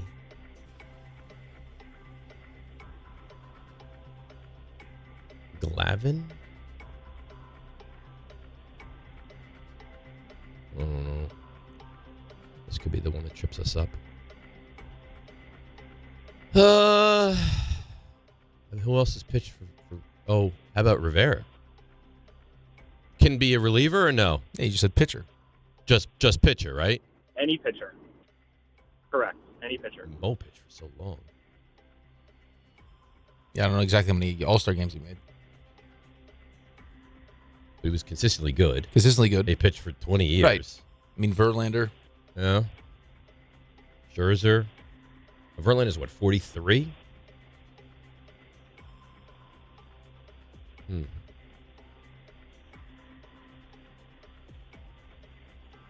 mean, that's the wheelhouse, I think. Don't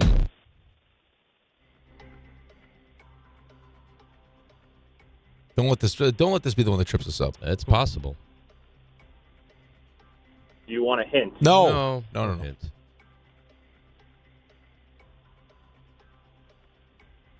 This is the most since 90? I mean, Clemens, but Clemens had a lot of time before that because he came up in the 84 era. I'm going to say Rivera. No? Is that your final answer? No, he says no. What do you think?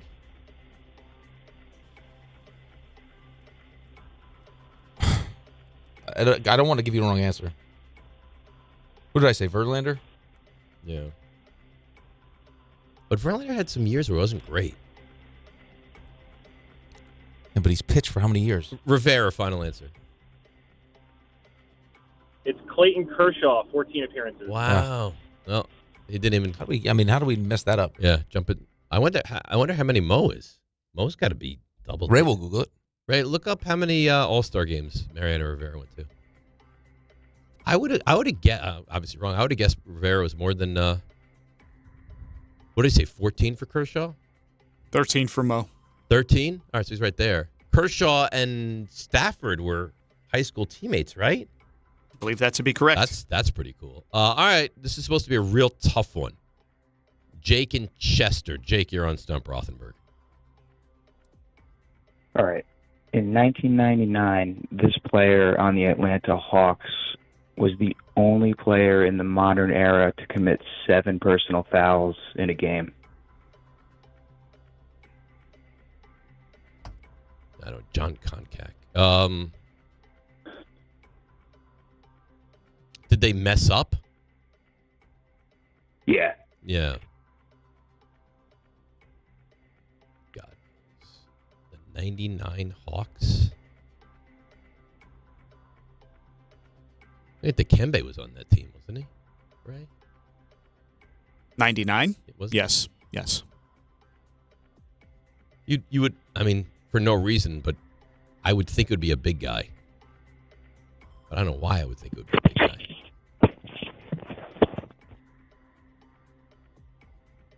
In this game, like, did they have to, like, go back and take him? Wasn't there a game they had to, like, pick up the end of it again because they messed up the foul calls? Was that this game, or am I making that up? They had to go back and look at the box score. They realized later on. I don't know. So who's on that? Like, that's the LaFonso Ellis team? Dikembe? I think Mookie Blaylock, but I would think it would be a big guy. I'm going to say Dikembe, but I don't know. It was a center, James Callaway. He went by Cal Bowdler of Old Dominion. Okay. All right. Well, you know what? I feel zero remorse in not getting that one right. I've never heard of him. Let's see. Who? Yeah. I mean, who really? James Callaway. Yeah. Once committed 7 fouls. I don't love it. All right. That's fine. RJ, I think it's time for the 5-pack. Oh, all righty. Okay.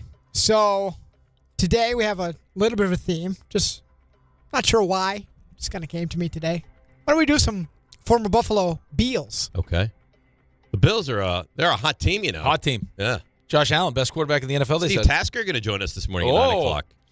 Maybe with a little news. Little nuggets. He's a good man, that Steve. Real good. He was a good player. Was. Heck of a special teamer. So, going to start easy. It'll get tougher. Jim Kelly. Miami. Yep.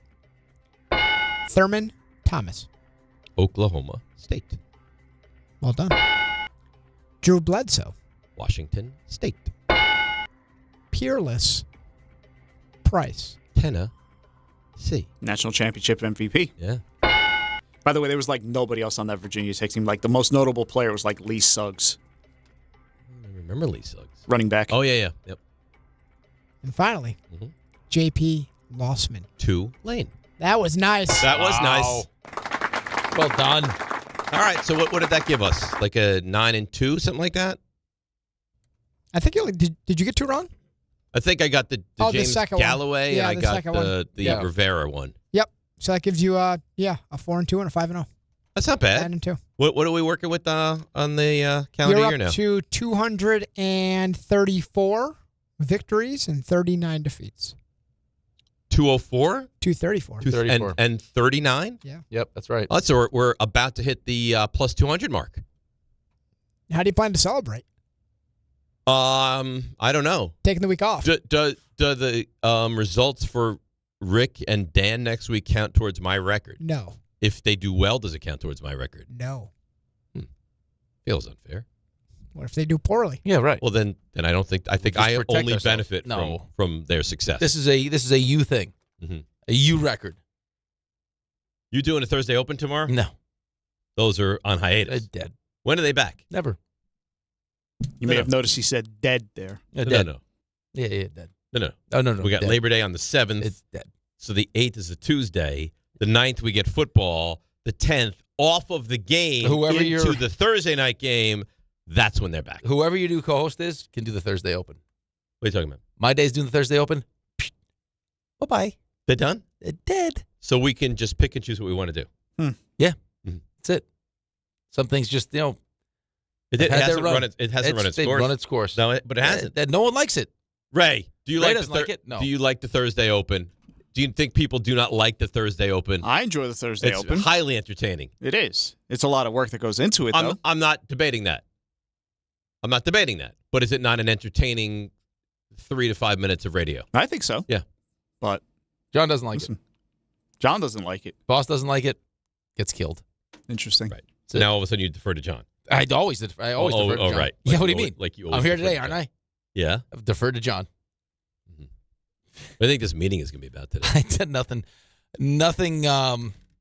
overly important, I can imagine. No? No, it's the same meeting every meeting. It's 3 minutes of talk that we need to have, and then 45 minutes of nothing. I've kind of missed you guys. I feel like you guys haven't had a good battle in a while. It's been a few months. Rick and John. I feel like Rick can get very heated in those meetings. Had nothing to battle about. Yeah, you had to submit all your vacation. That usually does it. Yeah, that's it. But that's not now. Yeah, that's already. I got some Fridays hanging around, but that's it. Yeah. So what do you think they're going to battle about now? I'll think of something. There's not going to be any battle. Is there anything that you could do? Yeah, I throw like a topic to out. Push a battle and then step aside and let them go at it? Yeah, just kind of throw it out there. Be like, wait, what happened with XYZ? Knowing that once you pull at the string, the whole thing will eventually. So I got to pay for parking right now. Yeah. Oh, you ever resolve that issue? Because I know you had a problem a few weeks back. I did have a problem. I think it was a credit card issue. Ah, okay. So what do you think, RJ? You think 10:22 gives us enough time to have the meeting? It might be a quick one today. 10:40. 10:40, definitely. Yeah? Yeah. All right. I'm locking in 10:40. And if this thing goes beyond 10:40, it will be without me. No, you say that, and it's like, I'm going to race out of here, and then you're out here talking, you're holding court. I never hold court. You'll be over there talking about what toppings you put on your hot dogs and this and that, telling stories, trying to make out with the boss. No, I didn't even like those people. You tried to kiss our boss. Yeah. Yeah. I am uncomfortable. Yeah, don't worry, guys. I'll be out of here by like 10:05. I look over and you're trying to make out with our boss. I wasn't. You know what? If you're going to tell the story, who knows at least tell it accurately. I was not trying to make out. Maybe. It was also the hardest I've ever seen RJ laugh ever. You went in for a kiss. I did. It's incredible. I like her very much. I hadn't seen her in months. I saw her and I forgot for a moment. Hey, you're in the workplace. There's a decorum. And I went in for a hug and a kiss. Yeah, right. I still stand by. I don't think that's terrible. Okay. To a person you barely know. That's not true. We could have found out how bad it actually was. Had you really sealed the deal. Have I kissed her on the mouth? I think yes. Then I think you have a real problem. If I go in for a hug and a kiss on the cheek, that's terrible? Why is that terrible? It's not great. And if that's terrible, is this really a society that I want to be living in? It's not. No, really. It's not great. I don't think it's the proper decorum for this environment. Why? What do you mean why? Why? Like a friendly hug and a kiss? No. How many? No. If I walk up to her ear and I was like, "Hey, baby, how you doing?"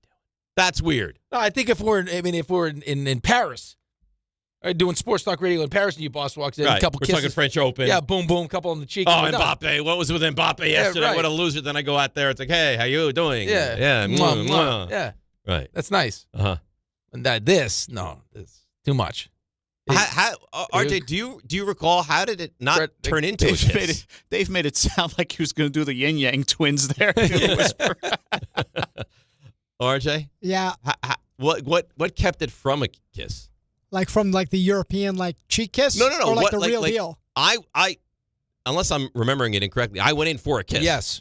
And you in the moment realized what you were doing. You did one of those as if you were. Then you pull back. Yeah, as if you were saying goodbye to like an aunt or something. Like you were going to go for the cheek kiss. Right. And she didn't want any part of the kiss. She recognized probably, I don't know, you were 25% of the way there. Uh-huh. Whoa. Like the momentum is carrying the wrong way here. Which makes it even worse. And then this happened no more than You were right there. I didn't think you were there. Oh, I was there. You were no. You know what? He was RJ. He was not there. I swear to God. No way. You may have been around somewhere, but you weren't right there. You were not there. I was right behind you. Like walking this way. By the way. It was walking this way. By the way, and this is the problem. Yeah. I'm being told, and I just looked up, Clayton Kershaw, 11-time All-Star. That's a real problem. So you get okay. So they but you know what? That's not loss. fair. Take a loss away. You're 10-1. Yeah, we have to adjust it. Selected to 11. Did we? That's true. Did we look at that? Look at it. I got that via Twitter. I looked it up, and it says you did look it up, and it says 11-time All-Star. Okay. All right, so you win. That's unfair. And how many was Mo? 12? I think 13. 13. So Ray, correct me if I'm wrong. Kershaw was 13. Oh, he said Kershaw was 14. He said Kershaw was 14. I said Mo. Mo happened to be 11. Turns out Kershaw was 11. But how? I hate to say dumb, but what is that guy doing? You just said it though. Yeah. Okay. You know what? Then that's dumb. That's you're not following through on the full capacity of what the segment is supposed to be. All right. So you've been upgraded to 10-1. All right. That's nice. So what exactly happened, RJ? They said the most times voted or the most appearances. I think he said appearances. Most appearances. Yeah. So anyway, Emily realized what was going wrong there and called it out, which I give her credit. She's like, "What are you doing?"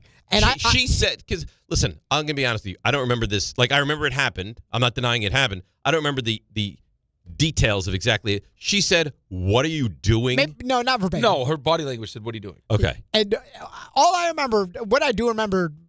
I remember you laughing hysterically. I made this infinitely worse because I laughed for a solid 30 to 45 seconds without anyone saying anything. And then people just staring at me. And I made it a lot more awkward. The way I remember it, because I was there. I wasn't standing next to you. I promise you. I believe you were in the vicinity, but you were not. I was coming up behind you as you went in for it. And it was I had a perfect view of her. I didn't get a chance to see exactly where your lips puckered or anything like that, but I could see. I don't think I got that far. No, but I could see her body language, like RJ was talking about, arching and away. Also, the face, he's coming in for a kiss, back up, and then you realized, I think you sensed it, and that's when you're like... So just for the record, that kind of thing is frowned upon. A kiss. I believe in my HR training. Yeah. I told you this. The HR training led to like one of the most awkward moments I've ever had in my life. So, I mean, you work at a school. Yeah. If you, a teacher you haven't seen, say you're close with, you like very much, you haven't seen her. I don't know what to do. You haven't seen her, say, all summer. Yeah, I don't know. Now you see her in September. If you see her and you're like, oh, Betty, great to see you, and you go in for a hug and a kiss, that's awful. I don't. I'm not saying you would, but that's like, can you believe that freak I don't, Rick? No, I don't think it's, can you believe that freak Rick? I think it's you leave yourself open for the possibility that person is uncomfortable. Or like you make them uncomfortable. Which is that was not my intent. But it happened to me on my birthday. This was like, school year starts when? The beginning of September? Yeah. My birthday's like 2 weeks into September or whatever. Right. So there's the volleyball coaches come running in to give me a hug for my birthday. And this is just as I've gone through my HR training. And I'm like, I don't know if this is the right thing to do. As you're knee deep in yeah, hug. but they initiated the hug. So I'm like, okay, I guess I'll accept the hug. But now, on the way out, hey, thank you guys so much. Now what do? So the one came in for a hug. I was like, okay. And then in my mind, I'm like, oh, this is a bad look. Like I shouldn't be doing. And I gave like this awkward handshake. But I don't understand why a friendly hug is a bad thing. I don't know what's right and what's wrong. So they had to go apologize. Like I'm really sorry about the handshake. You had to apologize for the awkward, super awkward handshake. Yeah. All right. Well, you know what? I'll never go in for. Listen, a kiss again. Of the people on this show right now, just track record wise, most likely to have HR violations is you. Definitely me. Definitely you. I got the one with that kid. Yeah. And I got this one with the kiss. Yep. I mean, and the amazing thing is, all you talk about is things that are not to mention completely off color. Not to mention that Spider Tech incident you had with those other two but that high school kids. That wasn't here. I know, but you get a reputation, Probably a dot somewhere. More. Use it. That's right. Oh. It's amazing. This guy can't find sound to save his life. But when it comes to that, he's got. You're asking to fire up a thing, right? I have Nico. Poor Nico. Nico's probably in therapy. Really work with that Spider Tech. Really become familiar. Giggle. Half the segments we do, all of a sudden, a drop from another show you hear like bleed in. But when it comes to those drops, he's got them at the ready every minute, every show. We're literally ruining the baseball before our eyes. Every single time. They're very easy to find. Yeah, of course. The creepy one is the worst, though. Really work it. Yeah, really work it. Really work with that Spider Tech. Really become familiar. Oh, do you know that? I mean, you should have been arrested for that. One of those videos. Yeah, had the millions like of views. 8 million views, and because we're incapable, we didn't know how to monetize it. Yeah, it's literally ruining the baseball before our eyes. That was probably your most successful video with it had that. like 8 million views. Yeah. I had somebody stop me in the streets one day. Because then you had the soccer one that wasn't nearly as. But that was also successful. Maybe that's the problem. Maybe we're ahead of our time. Maybe we did. Maybe that's why they don't like you doing other stuff though, because they're afraid it's going to be too successful. Maybe they don't want to lose you. Maybe they're not going to lose me. I'm under contract. I'm not going anywhere. I love it here. You could leave. I love it here. To see you every day, and Ray and RJ, you guys are my people. Stop. What do you mean stop it? If you really loved us, you would have taken care of your stomach issues before they turned into the itis. What are you talking about? Take care of yourself. I didn't miss any time, and now I've lost weight because of it. No, this is the problem. What? You're like, oh, I wish I had one of those things where I didn't have to work out and I could just lose weight. It did work out for me. It did work out. It's a nice byproduct. No, it's but not. It wasn't worth it. It wasn't great. No, you had a whole week where you're in excruciating pain. Not excruciating. Yeah, but you could. What happened if it perforated? And that would have been a real problem. And now you have a bag. You would change my bag for me. the way he said it. I tell you, the things I would not do is change your bag. You have the sound. Would not do that. Do you have the sound of him with the bag from yesterday, please? The bag from yesterday. When he yelled it. I mean, it was. I hated to laugh. So if I came in one day, Ray, and I was like, listen, I'm having a lot of trouble changing my bag. Can you help me? You'd be like, no. It's gross. You would not help me. It's gross. So just to define this, you would not help me. Listen, in an emergency, do what you got to do, but. Would you take your shirt off? For that, you'd have to take your shirt off. I spilled tea one day. All of a sudden, you come in with half dressed. I have a bag and I need help. I can't risk contaminating the Because clothing. of the tank top on. RJ, you weren't here for that, were you? No, because it was Bauer. It was a Bauer day. That was to bring your duffel, Bauer. All right, let's take a break. We'll get back into the baseball. More NFL to do as well. DNR with you right here on ESPN New York. Bring your duffel. All right, let's see what's happening on the roads. Here's Debbie Duhame. DNR, good morning on this Stump Rothenberg Wednesday. Let's go out to the George Washington Bridge. 40 minutes into town. Inbound Lincoln 30. Holland still waiting about 45 for 1 and 9. LIE west of the northern state. A collision on the shoulder. Outbound Gowanus at 86th Street. Disabled truck on the ramp. 4 eastbound by the Garden State Parkway in Paramus. Car fire in the Garden State Parkway south at 137. A collision into Cranford. Traffic sponsored by the Crohn's and Colitis Foundation. The Crohn's and Colitis Foundation has been at the forefront of inflammatory bowel disease research and care for over 50 years. Learn more at Crohn'sColitisFoundation.org. I'm Debbie Duhaime on 880 ESPN New York. 1-877 Cars for Kids. KARS Cars for Kids. 1-877 Cars for Kids. Donate your car today. Call 877-CARS-FOR-KIDS to reach a friendly live agent. Donation is super easy, and your car can be picked up as soon as tomorrow. Call us now or go to carsforkids.org. 7 Cars for Kids. Donate your car today. Did you know you can donate real estate too? The World's Game at BetMGM is here. Bet on the soccer showdowns with 2-up early payouts so that if you're up 2, BetMGM will pay you. That's right. Place a pregame, straight match result bet on any tournament game. If at any point your team is up by 2 goals, you'll instantly win your bet. Then enjoy BetMGM's same-game parlays, daily promotions, player props, and so much more for the World's Game. Don't miss your shot at an early win with 2-up early payout to get paid out if at any point your team is up by 2 goals, regardless of the final outcome of the match. Make it a tournament to remember with BetMGM.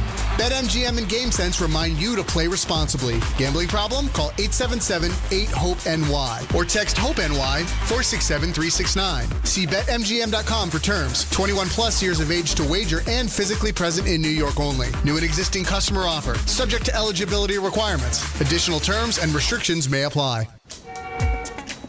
There are a million reasons to love New York. Making your budget stretch isn't one of them. According to an independent study, Amazon prices average 14% lower than other retailers. Get food, fashion, furniture, and more shipped straight to your building. That's how Prime members have saved over $2 billion on grocery and household items. Learn more at aboutamazon.com. Do you read more about your team in the off-season than in the season? Does your game day outfit include a brown bag with eye holes? Then you may be a fan of a BST or bad sports team. Luckily, when you bundle your home and auto insurance with Progressive, you're protected. Because seeing your painted face in the rearview mirror after a loss isn't just depressing. It's distracting. Visit Progressive.com today. Progressive Casualty Insurance Company, affiliates, and other insurers. Covered subject to policy terms. Not available in all states or situations. Everyone needs to take care of their mental health, even running back Bijan Robinson. When I'm on the field and feeling the pressure, I usually just take a deep breath. When I'm just breathing and seeing what's in front of me, everything just slows down. It just makes me feel great before I run the play. Just like Bijan, we all need a strong mental game on and off the field. Make a game plan for your mental health at loveyourmindplaybook.org. Love your mind. Brought to you by the Huntsman Mental Health Foundation, the Arthur M. Blank Family Foundation, and the Ad Council.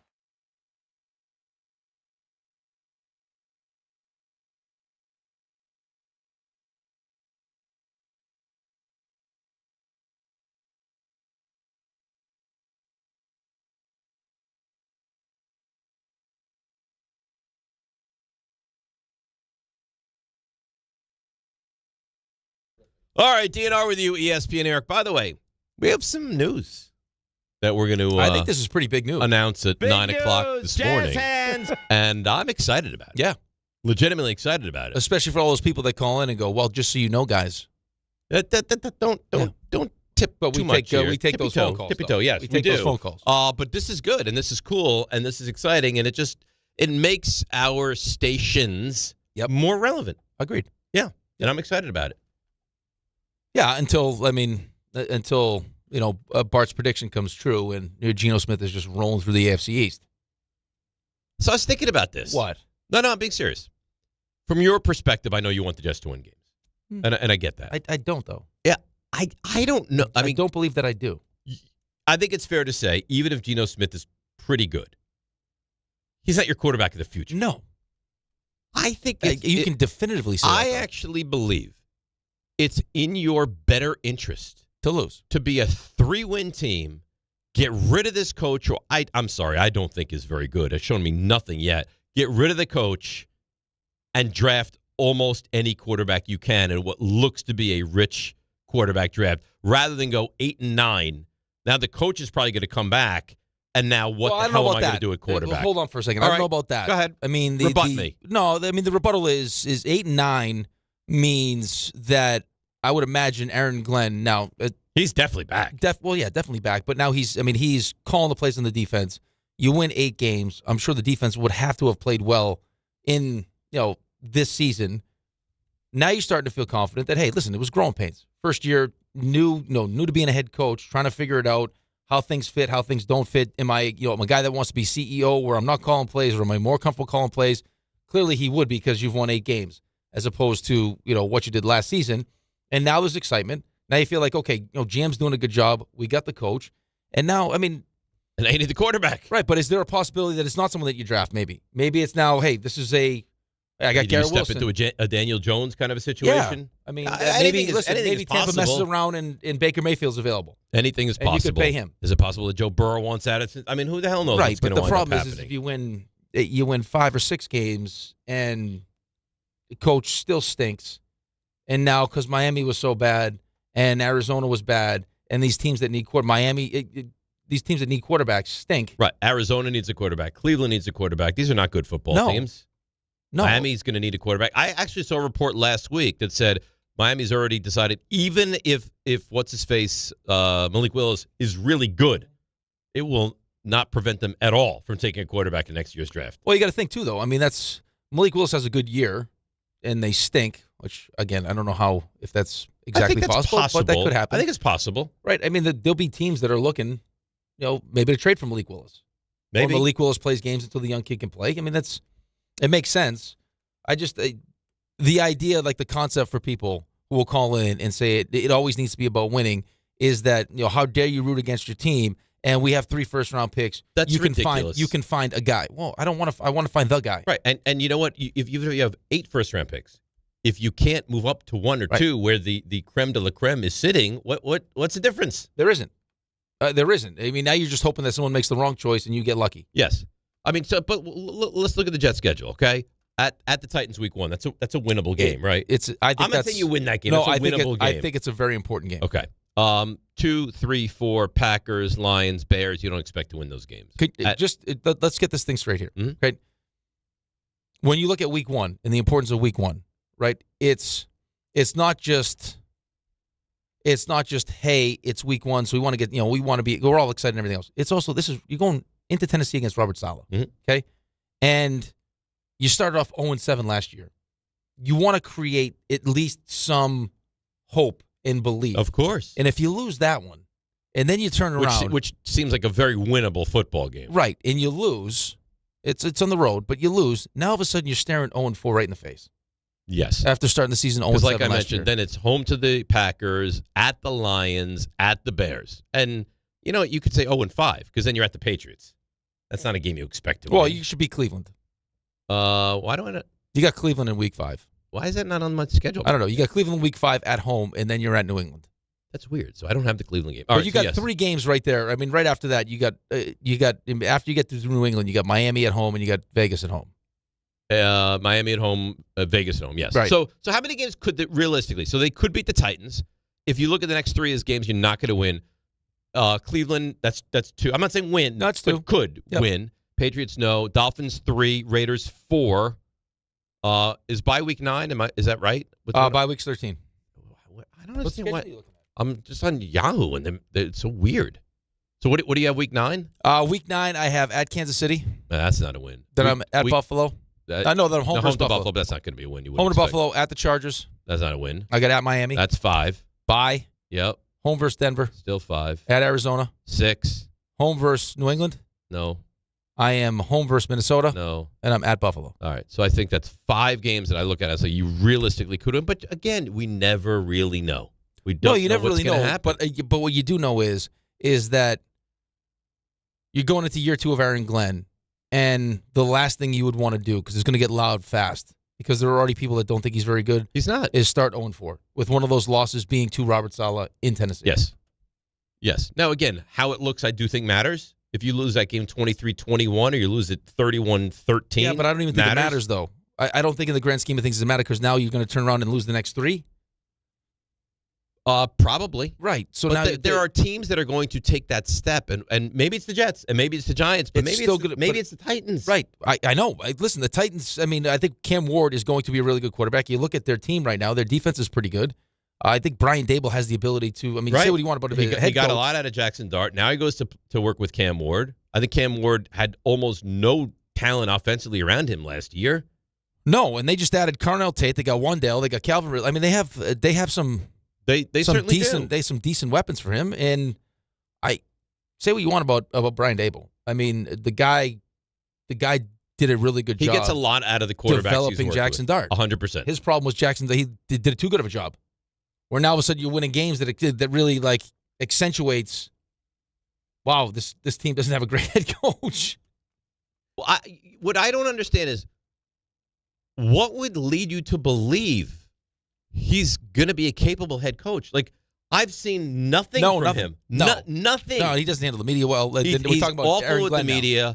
The team gave him nothing last year. They quit down the stretch. I know that they traded guys away, and I know they were banged up, but they quit. That game against the Bills in Week 18, it was pathetic. New England scored what? Every possession they had in the first half. Every possession. The game was over at halftime. So, I love this idea of I don't believe in John Harbaugh. And again, it's not a Jets-Giants thing, but Bart, I don't really believe in John Harbaugh, but the Jets are going to be, well, what in God's green earth makes you believe that this coach is going to be able to do anything with this team?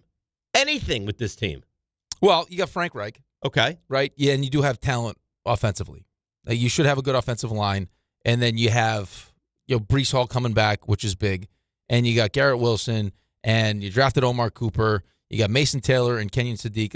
You do have talent. I'm not saying you're not a more talented team. You spent money in free agency. I think you drafted well, but the coach in football is as important as it is in any sport. And I just don't think he's very good. And so is the quarterback. Right. And so to think all of a sudden now going to a team where you don't necessarily. This is not like, Geno Smith's coming off 2 bad years. Last year was not great at all, right? The amount of interceptions he threw. And watched a lot of those games. You can blame what you want on Chip Kelly, but still, it didn't look good. Last year in Seattle wasn't great either. I could understand if it's hey, he's 35 years old. He'll be 36 in October, but he's going to, he's going to go work with Kevin O'Connell in Minnesota, or one of these teams that gets the best out of the quarterback because the system is great, the coach is great. He's not going to one of those places, right? He's going to a place just where historically good things don't happen. Last time he was here, right, ends up getting his jaw broken, gets punched in the face, and now the instant he signs back with the Jets, it's speeding and this and that and everything else. So you can have as much talent as you want. It's just coach and quarterback in the NFL are really important. And to think that Geno Smith, just because he's got experience, if I told you, if you went through every team and ranked 1 to 32 coach-quarterback combination, is going to resurrect his career. Not to mention the fact that, Aaron Rodgers was here, and I know he tore the Achilles, but the year after that, you're okay, he'll be back. And you won 5 games, which was less than the 7 you won without him. And what's going to happen if you start 0-4? What do you think the team's going to do? They're going to quit. Week 1 is an important game. This coach stinks. And he might. And he might. There's a chance that he's gone and they never win a game in September for him. That's how important that Week 1 game is against the Titans. All right, we'll break. Phones lighting up, 800-919-3776. We got big announcement coming at the top of the 9 o'clock hour. DNR with you right here on ESPN New York.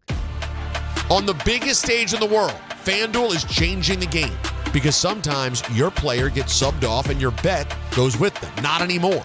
With FanDuel Super Sub, if your player is subbed out, your bet stays in. That's right. If your player leaves the match, your bet continues on with the substitute. So you're still in it until the final whistle. On the biggest stage in the world, FanDuel is changing the game because sometimes your player gets subbed off and your bet goes with them. Not anymore. With FanDuel Super Sub, if your player is subbed out, your bet stays in. That's right. If your player leaves the match, your bet continues on with the substitute. So you're still in it until the final whistle. Visit FanDuel.com/local to get started now. Let there be goals this summer on FanDuel. 21 and over, visiting President New York. For help with a gambling problem, call 877-HOPE-NY. Text HOPE-NY 467-369.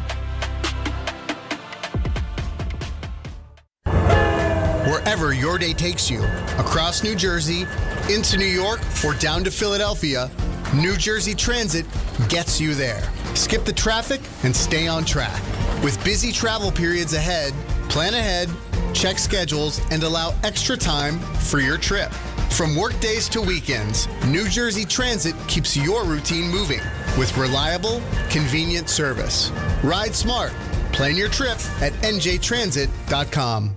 Rich Eisen here with some advice. If high-interest credit card debt is grinding you down, it might be time to call an audible with a SoFi personal loan. It consolidates your debt into one low monthly payment with no fees required. And with as soon as the same-day funding, you can make the right play fast. Call an audible on your debt today at SoFi.com/debtplay. Loans originated by SoFi Bank N.A., member FDIC. Terms and conditions apply. NMLS 696891. Fast funds terms apply at SoFi.com/debtplay. When's the last time payroll was the easy part of your week? With Gusto, it can be. Gusto is the all-in-one platform designed to take the hassle out of managing your team, from payroll and compliance to hiring, onboarding, and more. With Gusto, you can get back 2 full days each month with all the time you have saved. Go to gusto.com today and learn why over 500,000 small businesses choose Gusto. That's GUSTO.com. Gusto.com. Congratulations, New York. The Knicks did it. Through battle after battle, they dominated to become this year's NBA champions. Day in and day out, the hard work paid off, and you were there every step of the way. Enjoy the crown. Own it, because this year is your year. A part of your legacy that will never be forgotten.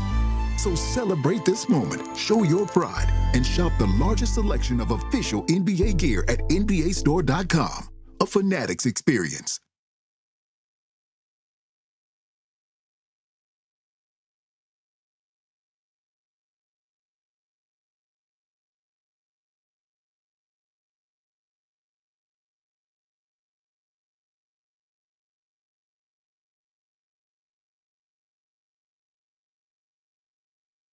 All right, DNR with you, ESPN New York. I'd like to break on time because we have the big announcement coming at 9 o'clock, and then we have Steve Tasker joining us right after the big announcement. So this is exciting stuff. It's really exciting stuff. We are 10 minutes away from learning this exciting stuff. Yes. So let's make sure that we don't kill the clock. So Raymond, what would it be an appropriate time to break to be back right at 9 o'clock? Like 8:50, You should 6:30. be done by 8:50, 6:50 is a good. That's good we will get out 8:50, just before 6:50. 57. Beautiful. You get the station ID, you got your commercials, and then we come back and we drop the big announcement, and then we have great special teamer Steve Tasker on the show. Speaking of great, Ira in Staten Island. Good morning, Ira. How are you? Hey, good morning. I know about great, but You're great. You taking the call. Nah. So, I heard you guys going over the schedule. I think 3 and 5 is doable at the 8 games in, and I think 6 and 7 is very doable. Dave, I'm with you with the head coach. He's got to prove it to me. But with the quarterback, I think the key for Gino, I think he better go get himself a driver so he doesn't have to worry about carrying a license or speeding. At least he'll somehow make it through the season, before he gets a couple of more offenses. But all realistically, I think Frank Wright makes a difference. I think Aaron Glenn will probably save his job. And we'll see what happens with the draft next year. I can't go into the season worrying about the draft. They're not going to get the first, second, or third pick. And But why? And any of those three. But why not, Ira? Why? Why can't? Well, I mean, listen. Is it just crazy to think the Jets could be a 4-win team this year? I do. You think that they're more talented than that? Yeah, I do. I think Rick hit it on the head before. I think Frank Wright's going to have the offense going well. I think if Gino stays out of trouble and he's playing football, I think he'll give you a halfway decent year. What Glenn's going to do with the defense, I have no idea. We're going to find out. And that's where they're at. And I think they're in that 6 to 7 mark on paper, I think. But will it happen? They have to show it to me. I've done this year after year after year, and I've been disappointed for these 15 straight years. Hopefully this year will be different. And, if Aaron Glenn wins 6-7 games, he'll be back. See, that worries me. If Aaron Glenn wins 6 games, you can bring him back? I think you're as loyal as your options in however much money you're willing okay. to eat or answer not. me this. If the Jets win 3 games and have the second pick in the draft. Yeah, he's out. Of course. For a big-time coach who's available. Is that an attractive job? It is, but it also depends on how you feel about Woody Johnson. Okay. Most great coaches will tell you it starts with ownership. Fair. Right. But I also think, there's also a possibility that you come out of, your Week 13 bye week, and in your last 5 games, you win, one of them. And like, what is that? Like, what does that Doesn't do leave for a you? good taste in your mouth, No, right? Like, you got Denver, Arizona, New England, Minnesota, Buffalo. Right. I think Minnesota's going to be a good team this year. I think Minnesota's going to be good, too. Because their defense is really good. If you ask Bart, he thinks Kyler Murray's going to be top 5 MVP. Well, Bart has some wild ideas, but I think Minnesota's going to be a good team. Minnesota wasn't a bad team last year, and their quarterback play was horrendous. I think his hot take a couple years ago was that the Kansas City Chiefs would make the playoffs, and they won the Super Bowl. Yeah. Yes. Mm. You But know that who I'm real bullish on this You year? shoot your shot. Real bullish. Is this a sexy Lions situation? I think it's sexy. Hold on, let me guess. I was RJ, do you remember when I was laughed at for the sexy Lions? No one laughed at you. RJ, I was laughed at for the sexy Lions. We did. I don't know if we laughed at may be a bit strong. But we did think you were a bit aggressive. Yeah. Yes. I'll give you that. And how sexy were they? They were You dead could sexy. say they were like the Marilyn Monroe of the NFL that You year. were ahead of the game on Yeah, that. we'll give you that. Thank you. Yes. So Real you're bullish on? So you got one. Real I sexy. believe it's a AFC team. Yep. And I believe it's the Los Angeles Chargers. You're right. Yeah. Because you have a giant Mike McDaniel rocket. I think the McDaniel, Herbert, Madison Beer. Menage on Long Tour. Island girl. Goodness. Yeah. Yep. Yeah, I think that could be a real. Do you disagree? No, I don't disagree. I Okay. think this is a huge year for him. Huge year. For Huge. him. Yeah. Because if they're healthy, that offensive line should be good. Their defense is good. And you love the Harbaughs. You love them. I love the Harbaughs. The whole family. The dad, the kids, you name it. I love them all. Who's got it better than them? No one. Nobody. I can't wait for football. Well, you're going to have to wait. I'm happy to wait. It's 56 days from today. I'm happy to wait because I need to enjoy the rest of my summer. But So today is 8 weeks, right? 8 weeks to the day? I don't know. It's 56. I heard from Tricon. Well, because it opens on the Wednesday with And the Luke- Niners and the Rams. And Luke and them boys. Yeah. And then the I can't believe Thursday. they're going to Australia. Yeah. And then they play the following week. Yeah. That's Who do the Niners play the next week, RJ? He's on the phone. I can't imagine that's good. I'll tell you right now. I can't imagine that's going to be great for the body. Well, I mean, they play the Dolphins. Oh, so that's a nice game though. Yeah. And that's got to be a home game. They have Dolphins Cardinals. That's back got to be a back. Rams home game in Australia, I would imagine, right? No. It's a Niners home game? Mhm. That's surprising. They open. So that's credited for a home game. So they eat up 4 home games in the first 4 weeks. But did they get 9 home games at least? They probably do, right? If you have to take a home game to Australia, there's no way they can give you 8 home games. Yeah. Yeah. All right. So you get. Oh, hold on. I can't even answer that because it just says versus Rams, but then it's got 10 here, so I don't know whose game that counts as. No, maybe it's the Rams home game. In Australia, it's the Rams home game. I guess because that's how it's. It's Niners on this side, Rams on that side. I don't know. So maybe Rams. I It don't would know. have to be the Rams, maybe. I don't have that. RJ, he's on the phone. Tell him to get off the phone. RJ, who's home for the Niners and the Rams? The Rams. Rams. See, he knows. Okay. He's the best. Well, yeah, because the Niners were mad because that's usually a Niners a quasi home game. Yes, that's right. That's exactly But right. now you get an actual home game. Well, no, but doesn't We're matter. going to though. Mexico City, so still go. Wait, when you play them the other time, it's in Mexico City. No. What he's saying Different game. is that the beauty of playing the Rams in LA is the Rams don't the Niners fans take right, over. But now you don't have it because you're in I Australia. understand that. Yeah, that's his point. Unless Perth is a big fan base of It's possible. Niners. Maybe. I'd like to go to Australia. Yeah, me too. In New Zealand. Yeah. I like to see one of those big jacked up kangaroos. But I think you have to go, the ones that like fight in the streets. Yeah. Oh. I think you have to go for at least 2 weeks. Probably. Right? Because it's a far Yeah. trip. It's a whole day on a plane. Yeah. But I think it's supposed to be beautiful. Yeah, and it feels very Americanized. That's a bucket list one for me. Wimbledon or Australia? Australia and the Australian Open and Ooh. everything that goes with that. Australia. Yeah? Yeah. Greece or Australia? Greece. Yeah. Is that your number one? Number one that I haven't been to? Mm-hmm. Ew. Yeah, probably. I was supposed to go to Greece for my last the trip we went to Italy. We were supposed to go to Greece, but there's some stuff happening, so we just stayed in Italy the whole time. Mm-hmm.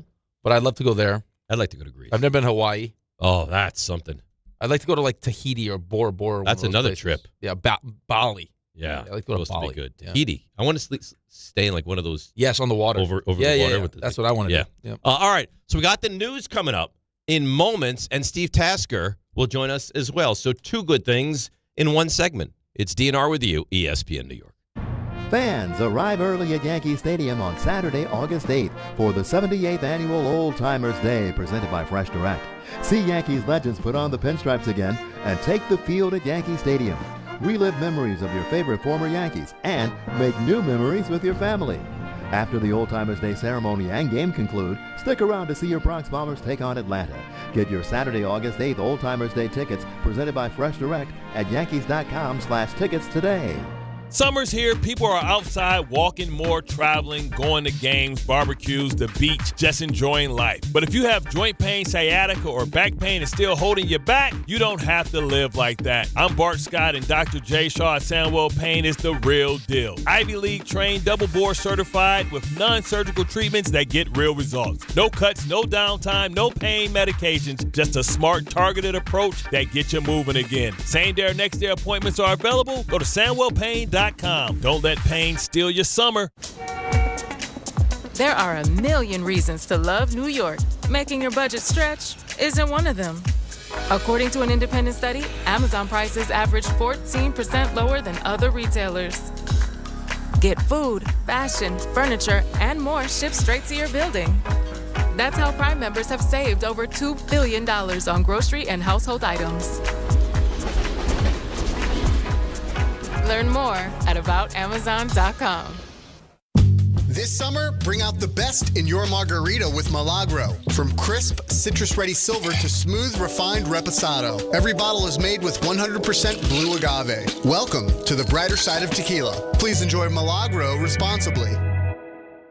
Kenny here to help you ignite your taste buds with Firework Freeze 5-Hour Energy Shots. Juicy cherry, citrus lime, and blue raspberry. It's that iconic freezer pop flavor, but with none of the guilty sugar aftermath. The perfect summer kick. It's a delicious, portable, zero-sugar energy shot bursting with flavor. Bring on summer with Firework Freeze 5-Hour Energy Shots.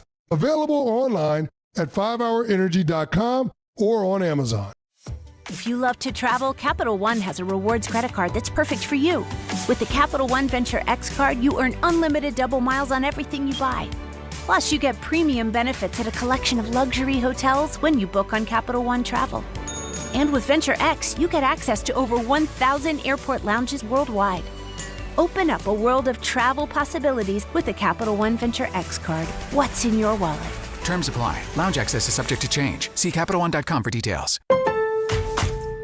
With the new My Lowe's Pro Rewards American Express card, earn 3 points per dollar spent on Lowe's qualifying purchases for the first 6 months after card account opening. Plus, save 5% every day on eligible purchases at Lowe's and earn points on eligible purchases everywhere else Amex is accepted. Card members get more at Lowe's. Subject to credit approval. 5% can't be combined with any other offer. Exclusions and restrictions apply. Points subject to loyalty terms at Lowe's.com/terms and credit reward terms at Synchrony.com/MLPRA-terms. Visit Lowe's.com/business credit.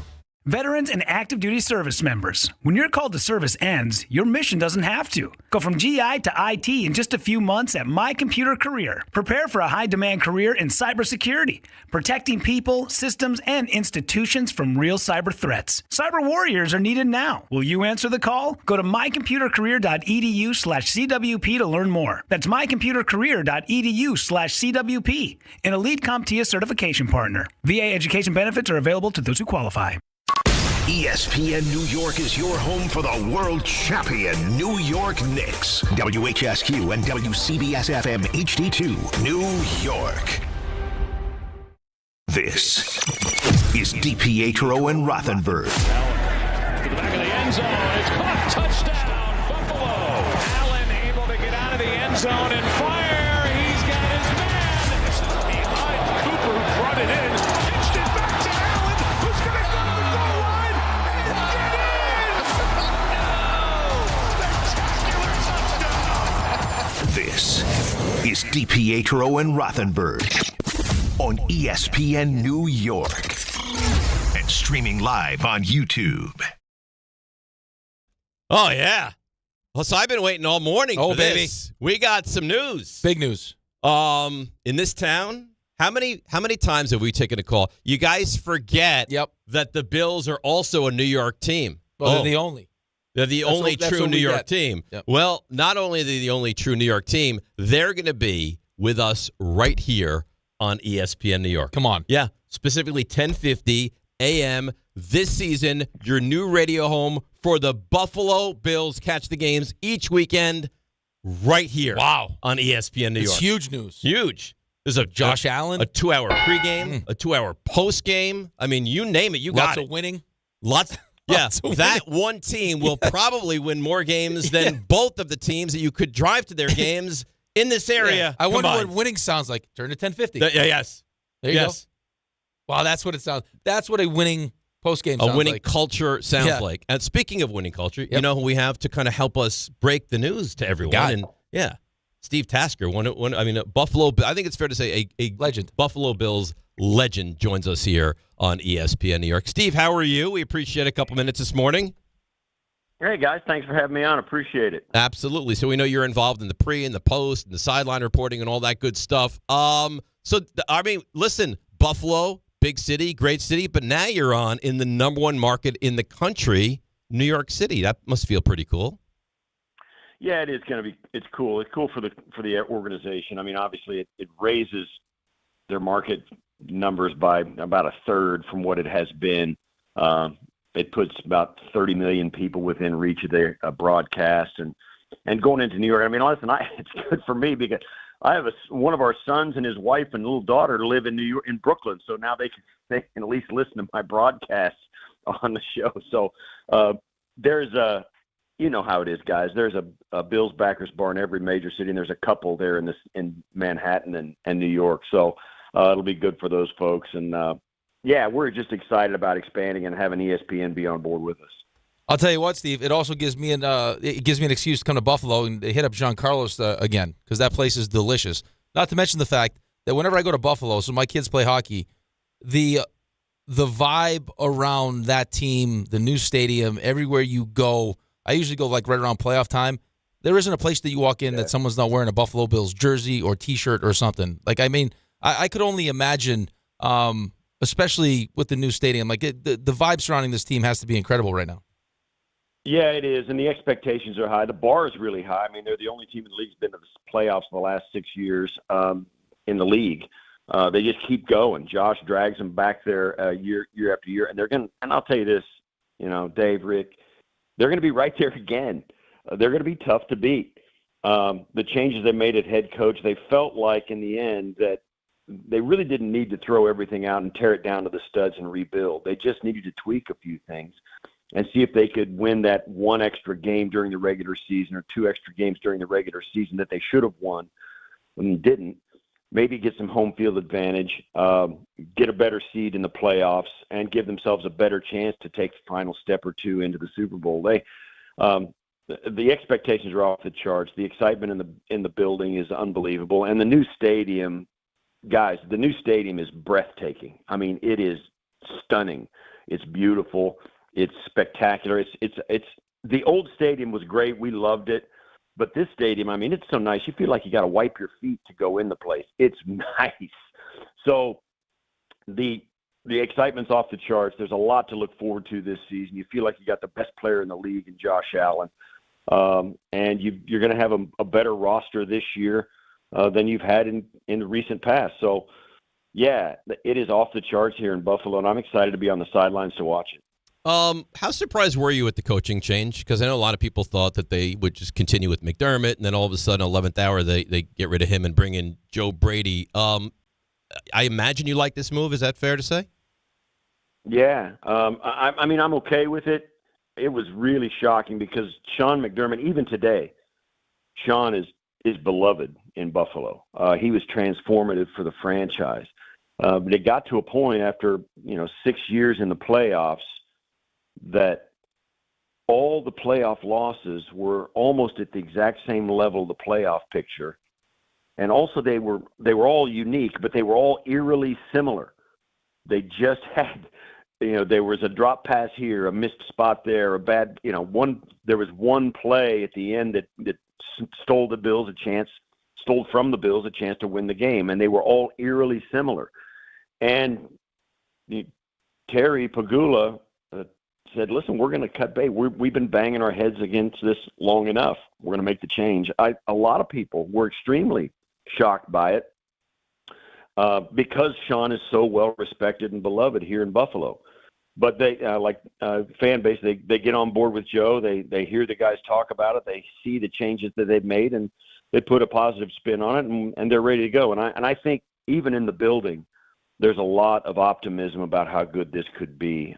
They love Jim Leonard, the new defensive coordinator. He was a player here early in his career. Joe Brady is a really well-liked guy. He married a Buffalo girl when he was here earlier in his career here. So there is some affection for this new coaching staff, and there's some excitement surrounding it. But yeah, you're right. It was hard to say goodbye to a coach that had so much success and had it right out of the gate when he got here to Buffalo. But you look around the league with John Harbaugh and Mike Tomlin, nobody's safe. Steve, I'm interested to get your opinion on this, though. So you have, Sean McDermott. Listen, as a Jets fan, I would love to have someone like Sean McDermott as my coach.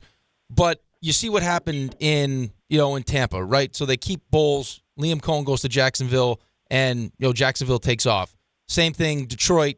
They lose Ben Johnson. He goes to Chicago. Their offense struggles. Caleb Williams takes off. You think some of that was, hey, maybe we don't want to make sure we don't lose Joe Brady with the relationship that he has with Josh Allen?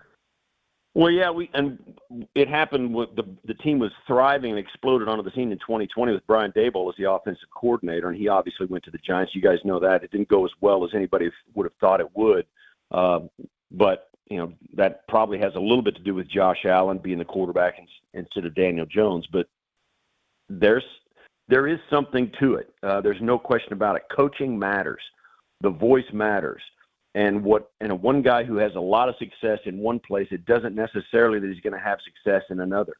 The players' feedback and their ability and the way the coach's voice sounds in their head makes a difference. That's why changing the head coach, it changes things for every player.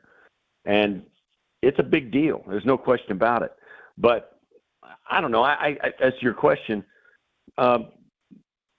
there is something to be said for changing the voice at the front of the room. And the success a guy has had in the past doesn't necessarily translate to where he's going to be. And in some cases, he flourishes because that's the job he was meant for. Hopefully that's where these guys like John Harbaugh and Joe Brady, that's where they're going to find themselves, the way, Ben Johnson and Liam Cohen did this last year, where they elevate the team that they go to. And if you elevate the Bills team this year, there's only one place you can go, and that's another step further in the playoffs and on the Super Bowl. So they're a team that is on the cusp. And, the thought is this change in head coach is just going to be a subtle enough change to put them over the top. Steve Tasker joins us here with the big news of the station, the day here in New York, and ESPN New York is your new home of the Buffalo Bills. So I don't know that there's a team that has suffered more heartbreaking losses in the postseason than the Bills. I mean, you go back to the 90s and the 4 straight Super Bowls and recently and, losses to the Chiefs and last year to the Broncos. It's been horrible. Are we at the point now with if they don't go to a Super Bowl, the belief in Buffalo is this is a failed season, or is that too strong? No, I think so. They put that kind of pressure on themselves inside the building. There's no question. They've been to the divisional round of the playoff. They win a playoff game every year under Sean McDermott, almost every year. The only year they didn't win a playoff game after Josh Allen got here, his first year they got to the playoffs was 2019. They blew a 16-point halftime lead in Houston. And then in the 2023, DeMar Hamlin had his incident where they had to revive him on the field. And that really sucked the life out of the team, and their season was really over after that. They were never the same team after that, and that's the other loss they took. Other than that, they win a playoff game every single year. They're in it, and they're in it every year. And you're right. The losses are heartbreaking, and they're just misses, and they're just barely, they're barely getting beat. And they're doing it by teams that they're as good as or have beaten in the past. And that's the frustrating part about it. And that frustration, I think, is what boiled over into the coaching change about having to do something different than they've done in the past. But as far as heartbreak and getting to the Super Bowl, yeah, there's no question. There's going to be nothing but disappointment if this team doesn't take a step further. The conference championship, I think, is the floor for satisfaction. Even that will be disappointing if they don't go to the Super Bowl. But if they can get to the AFC Championship game, put on a good performance and play, there'll be some. Well, okay, we're a little better than we have been, but there's no question that the sky's the limit for this club. The expectations are off the charts, and satisfaction only comes from a trip to the Super Bowl. Well, Steve, this has been great. We're excited to kind of partner with you guys and be the home of the Buffalo Bills here in the New York City area on 1050 a.m. When you do your sideline reporting during games, do you jump through tables, or is that just reserved for like fans in the parking lot before the game? If the Bills go to the Super Bowl, I'll be jumping through the bench. Forget it, man. Yeah. No, that's for a younger crowd than me. I'm just barely making the age cutoff to be a sideline reporter, so I'm going to do it for a minute. But yeah, I'm excited to do it. It's this is in a new stadium for this team with this version of the Bills. It's hard to picture a more exciting atmosphere that's going to happen in Buffalo on a week-to-week basis, and certainly on the road as well. So I'm excited about it, and I can't wait to come. I'm going to be down in New York, in Jersey, with the guys for these Jet games. So maybe we'll cross paths then. That would be great. We'd love it if you're get him in around. studio. Come in studio, right? You could take us out for lunch. I mean, the whole thing. I would be great. Well, I'd love to hang out. He's going to have to come in early, right, to see his done. Right, right. You come in on a Friday morning or Thursday morning. Come in, hang out in studio for a little bit.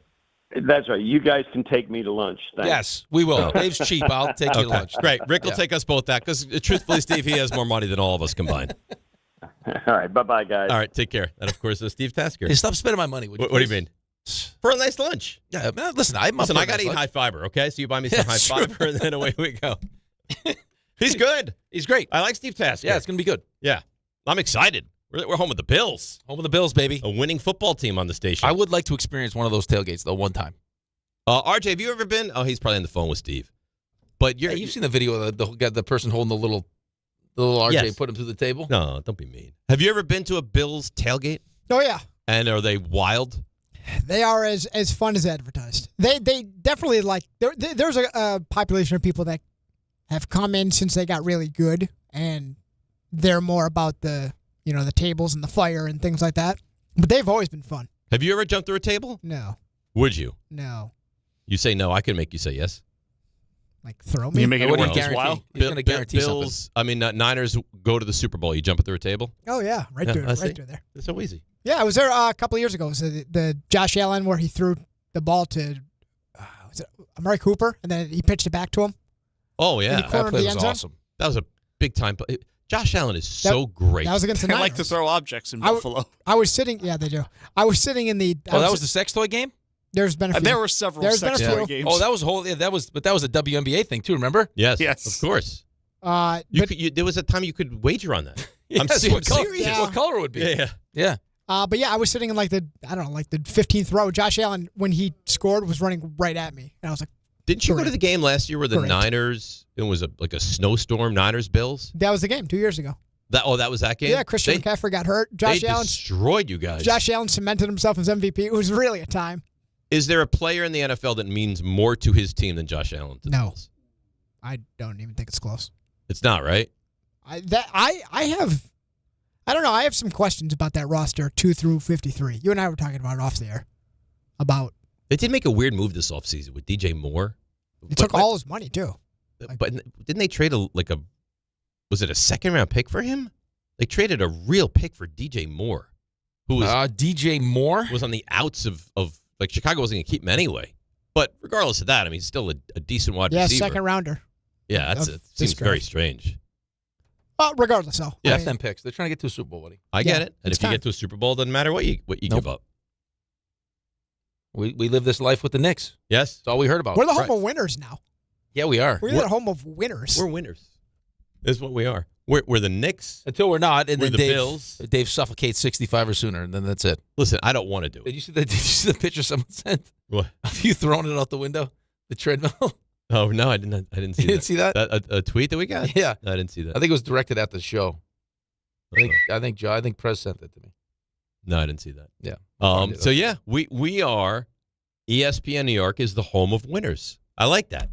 We got the Knicks champions. We got the Bills, one of the best teams in the NFL. By the way, AFC is a problem, right? Buffalo is terrific. New England went to the Super Bowl last year and is a really good team. Cincinnati, a lot of people think is going to be a good team this year. Baltimore, Jacksonville, the Chargers, Denver, the Chiefs, the Broncos.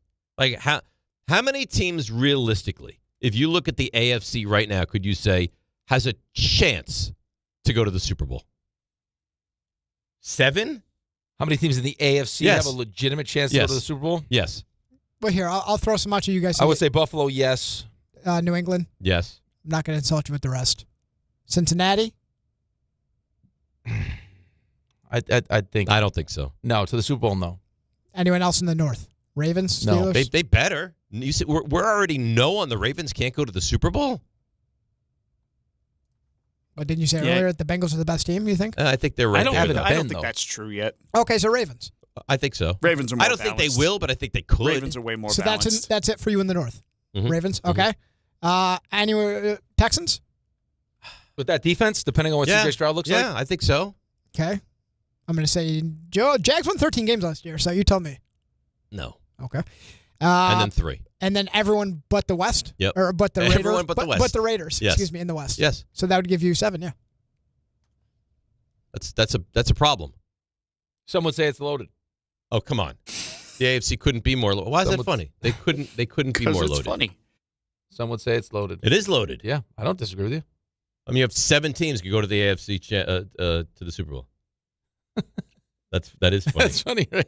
I look so perplexed at that photo, like, oh, what's happening? I'm throwing this treadmill right out the window.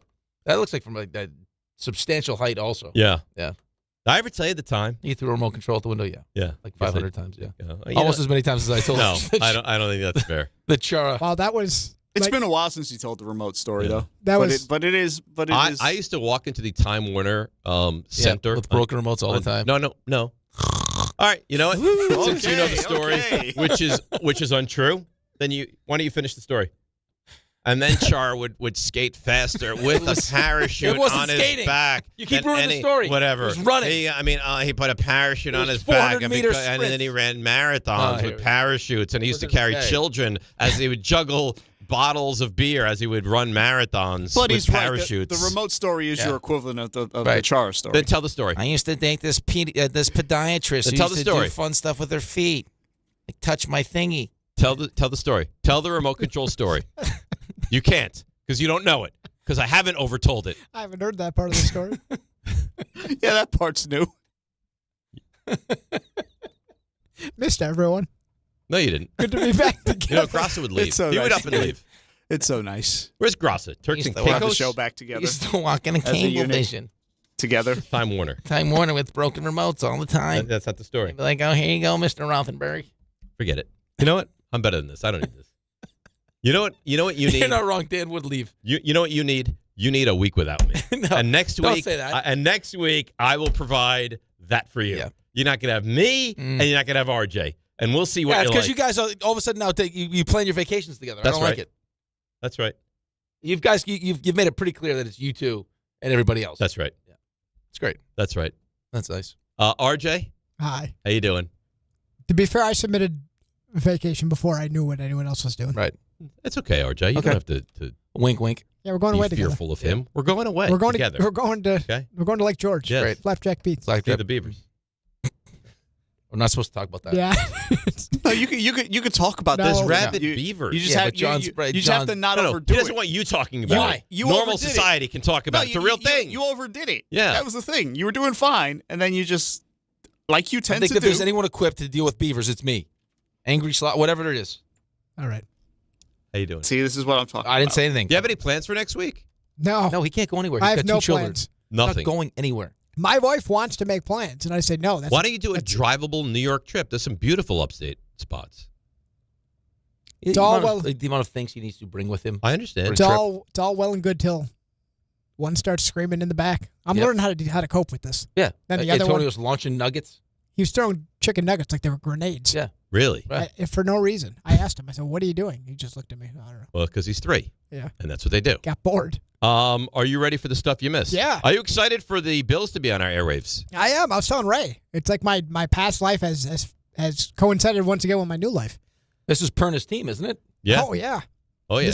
You probably get him some Bills tickets, maybe. I think he has seasons. My they're first very job. expensive now. People are very upset in Buffalo. Oh really? PSLs are I expensive. think the cheapest seat is like $700. The PSL is. Well, concept. It's so unfair. But yeah, my first job out of college, I worked with an affiliate of the Buffalo Bills radio network. Now here I am again. Here you are. Yeah. And now you're the man. You're a big deal. Yeah. Now you're the man. Don't- Are you ready for the stuff that you missed?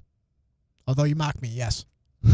Mock you none. Let's go. Now. Walk-up three-pointer. He got it! See ya! Score! Put him in the box! The you missed.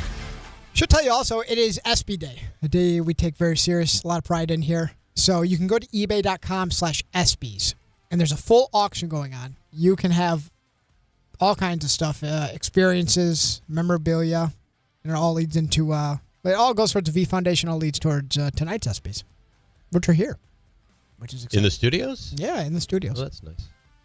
That is an important thing that we do here, and raising money for cancer awareness and to battle cancer. And yes, you should donate as much as you possibly can. I think it's a great. As opposed to when you were raising money for ALS. You know what? I had a moment. Okay, I had a moment. You really went the other way there. Everybody's always raising money for the good. Yeah, I'm looking at it right. Such an idiot. By the way, guess how much a get-in seat is for that opening game for the Bills, regular season? $1,000. $700. I told you so. I said $700 just to get in. Yeah, that's what people are up in arms about. Good first game, by the way. Yeah, Lions Thursday night. I was just looking at their schedule. They got. They have some great home games. Listen to the Bills' home schedule. Hold on. Listen to the first 5 weeks. Okay. At Houston, brutal. Detroit, that's one at home. Chargers, yep. New England, yep. At the Rams. So listen to this home schedule. Yep. You ready for this? If you're a season ticket holder of the Bills, you get Detroit at home. Yep. You're a Bills anyway, so you play anyone. Super sexy Lions, yeah. Lions, Chargers, Patriots. Yep. Ravens, then Dolphins. Chiefs, Bears, and then the Jets. See, why do you have to say that? What do you mean? What do you mean? You know what I mean? Well, I mean, which doesn't belong and why? I think Miami belongs, though? I said Miami. No, like that. And then like you said Kansas City, Chicago, and the Jets. No. See? That's how I said it. I just hope the Cowboys and my Eagles smash you. The fact that you say my Eagles, you should be imprisoned. No, RJ, I shouldn't. Continue. This is gross. I might dress up as an Eagle and fly around the studio. There's a chance if you do that, Raymond urinates on you. Yeah. Nothing to do with that. I may secretly sneak in here and attach something to the ceiling that allows me to fly back and forth. He dresses like the mascot, like a pulley system. Right. He dresses like the mascot. You pummel him like Ace Ventura at the end of that movie. Like that's gonna happen. Like this will pummel me. Okay. You know what I'll do? I'll call the police. Yeah. I was like, listen, there's a man dressed as an eagle and he's touching people inappropriately. Tackle him quickly. I'll be up in the ceiling. I think they're gonna tackle me. You just cost me $25,000, Polly. RJ. Well, All-Star Game was yesterday for Major League Baseball. AL wins 4-0. You had 10 combined hits. Cody Bellinger won MVP. That's nice. exciting. Yeah, there you go. You got two-out that. base hit with the bases loaded. Brought home a couple of runs. Ben Rice had a hit and an RBI. So Yankees brought home, they produced 75% of the runs in this game. So that's something. Miguel Vargas at the other, he produced the other one. It was a home run late in the game. And that was your ball game. So you had 11 AL pitchers combined for the shutout. Juan Soto had one of the 3 NL hits. So you got that going for you, which is exciting. Scary moment for Junior Caminero, who got hit in the hand. And there was a brief moment there. Really did not look good, but X-rays negative on his hand. So he should be good to go for the second half of the season. He says he can play Friday. Yeah. Could play They have a Thursday. big But series. I think they have the Red Sox this weekend. I believe that's right. Could play Thursday, but his team wasn't scheduled. No. Got a standalone game. Only the Mets and Phillies for the The only nation team that to puts see. a little bit of a damper on our home for winners thing is the Mets, which are back tomorrow. Don't let them do it to you. Don't. Why? I'm just Why do making you an let this announcement. happen every time? I'm making an announcement that they're back tomorrow. You know, the Mets are the thing that stands in the way of us Well, that's being just home for winners. It's actually true. Yeah, right. Great.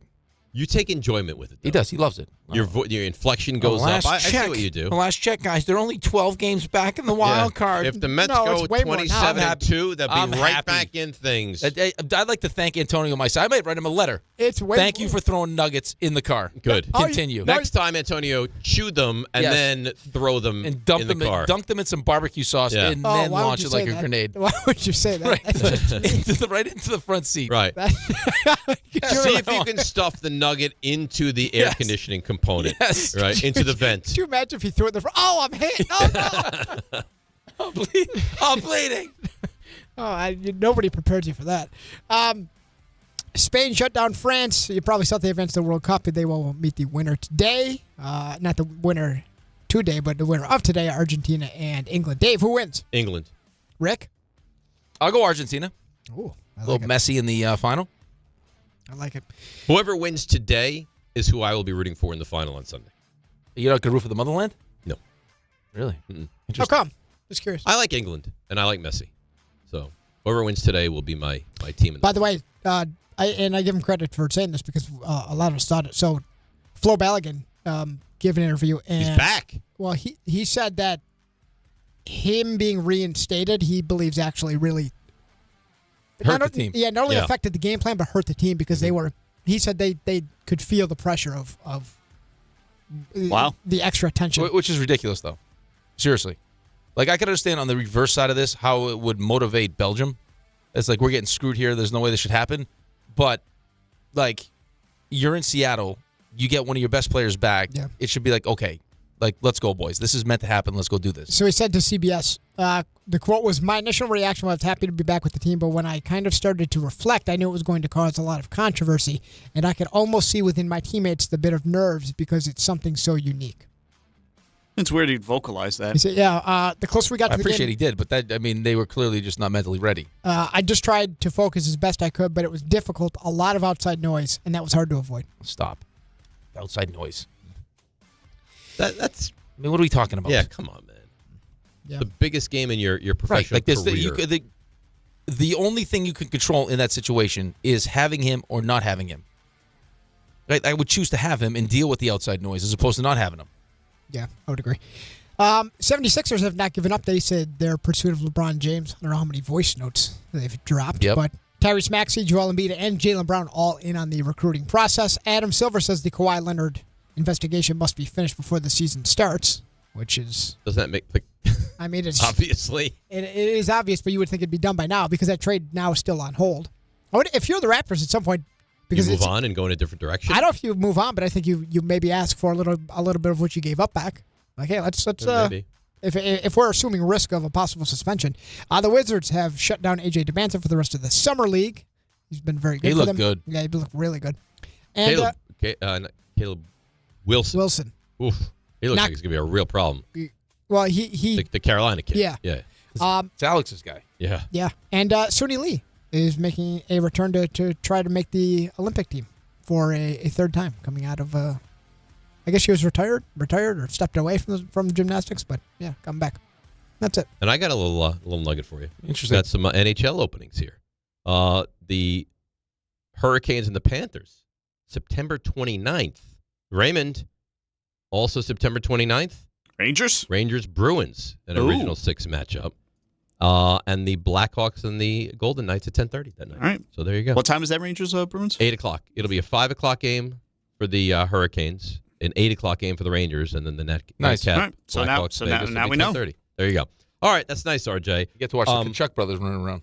Oh, great. That'll be a treat. They're gonna be a real problem. Ray? Should have known that was going to happen, by the way. Raymond? Yes. How you doing? I'm great. Good. Can you give me a little champs? Oh, there is a little stuff going on, and you need to hear about that. Tell me. Tell us all. Because this summer, all lines lead to Champ Sports Fan Central Station, which is a soccer pop-up shop open right in the heart of the city, 125 West 33rd Street. the soccer destination in New York with jerseys for every national team you ride with. So whether you're riding today with Argentina or England or some other country. Well, who else could you root for? Who else could you root for at this point? Maybe the motherland, Spain. Right. It's all under one roof. If you want to gear up, rep your country, and feel the energy of the city, Champ Sports Fan Central Station, 125 West 33rd Street. That's where you need to be. And again, we keep saying this, for all the Knicks fans, they still have the championship gear to celebrate. So it's great to say. First title in 53 years. Still riding that high. That's nice. And we'll be riding that through all the way Because through not everyone September. can walk to Raymond's trunk and get the championship gear. That's right. You got to go to Champs. Were you selling gear out of your trunk? I'm not selling anything. Oh, okay, good. Because that would be really It would be nice if exciting. you sold some of it to park closer to the actual place. Where did you park? He parked a mile and a half down the road. This guy, You had to cross railroad tracks. Do you know there's railroad tracks right there? No, right there. Yeah, You I needed also a know shuttle. that everyone else parked in the lot. That's all he needed to do. But every time I try to park in that lot, it's always full up. They never let me Let's in. break. I got a treat for you.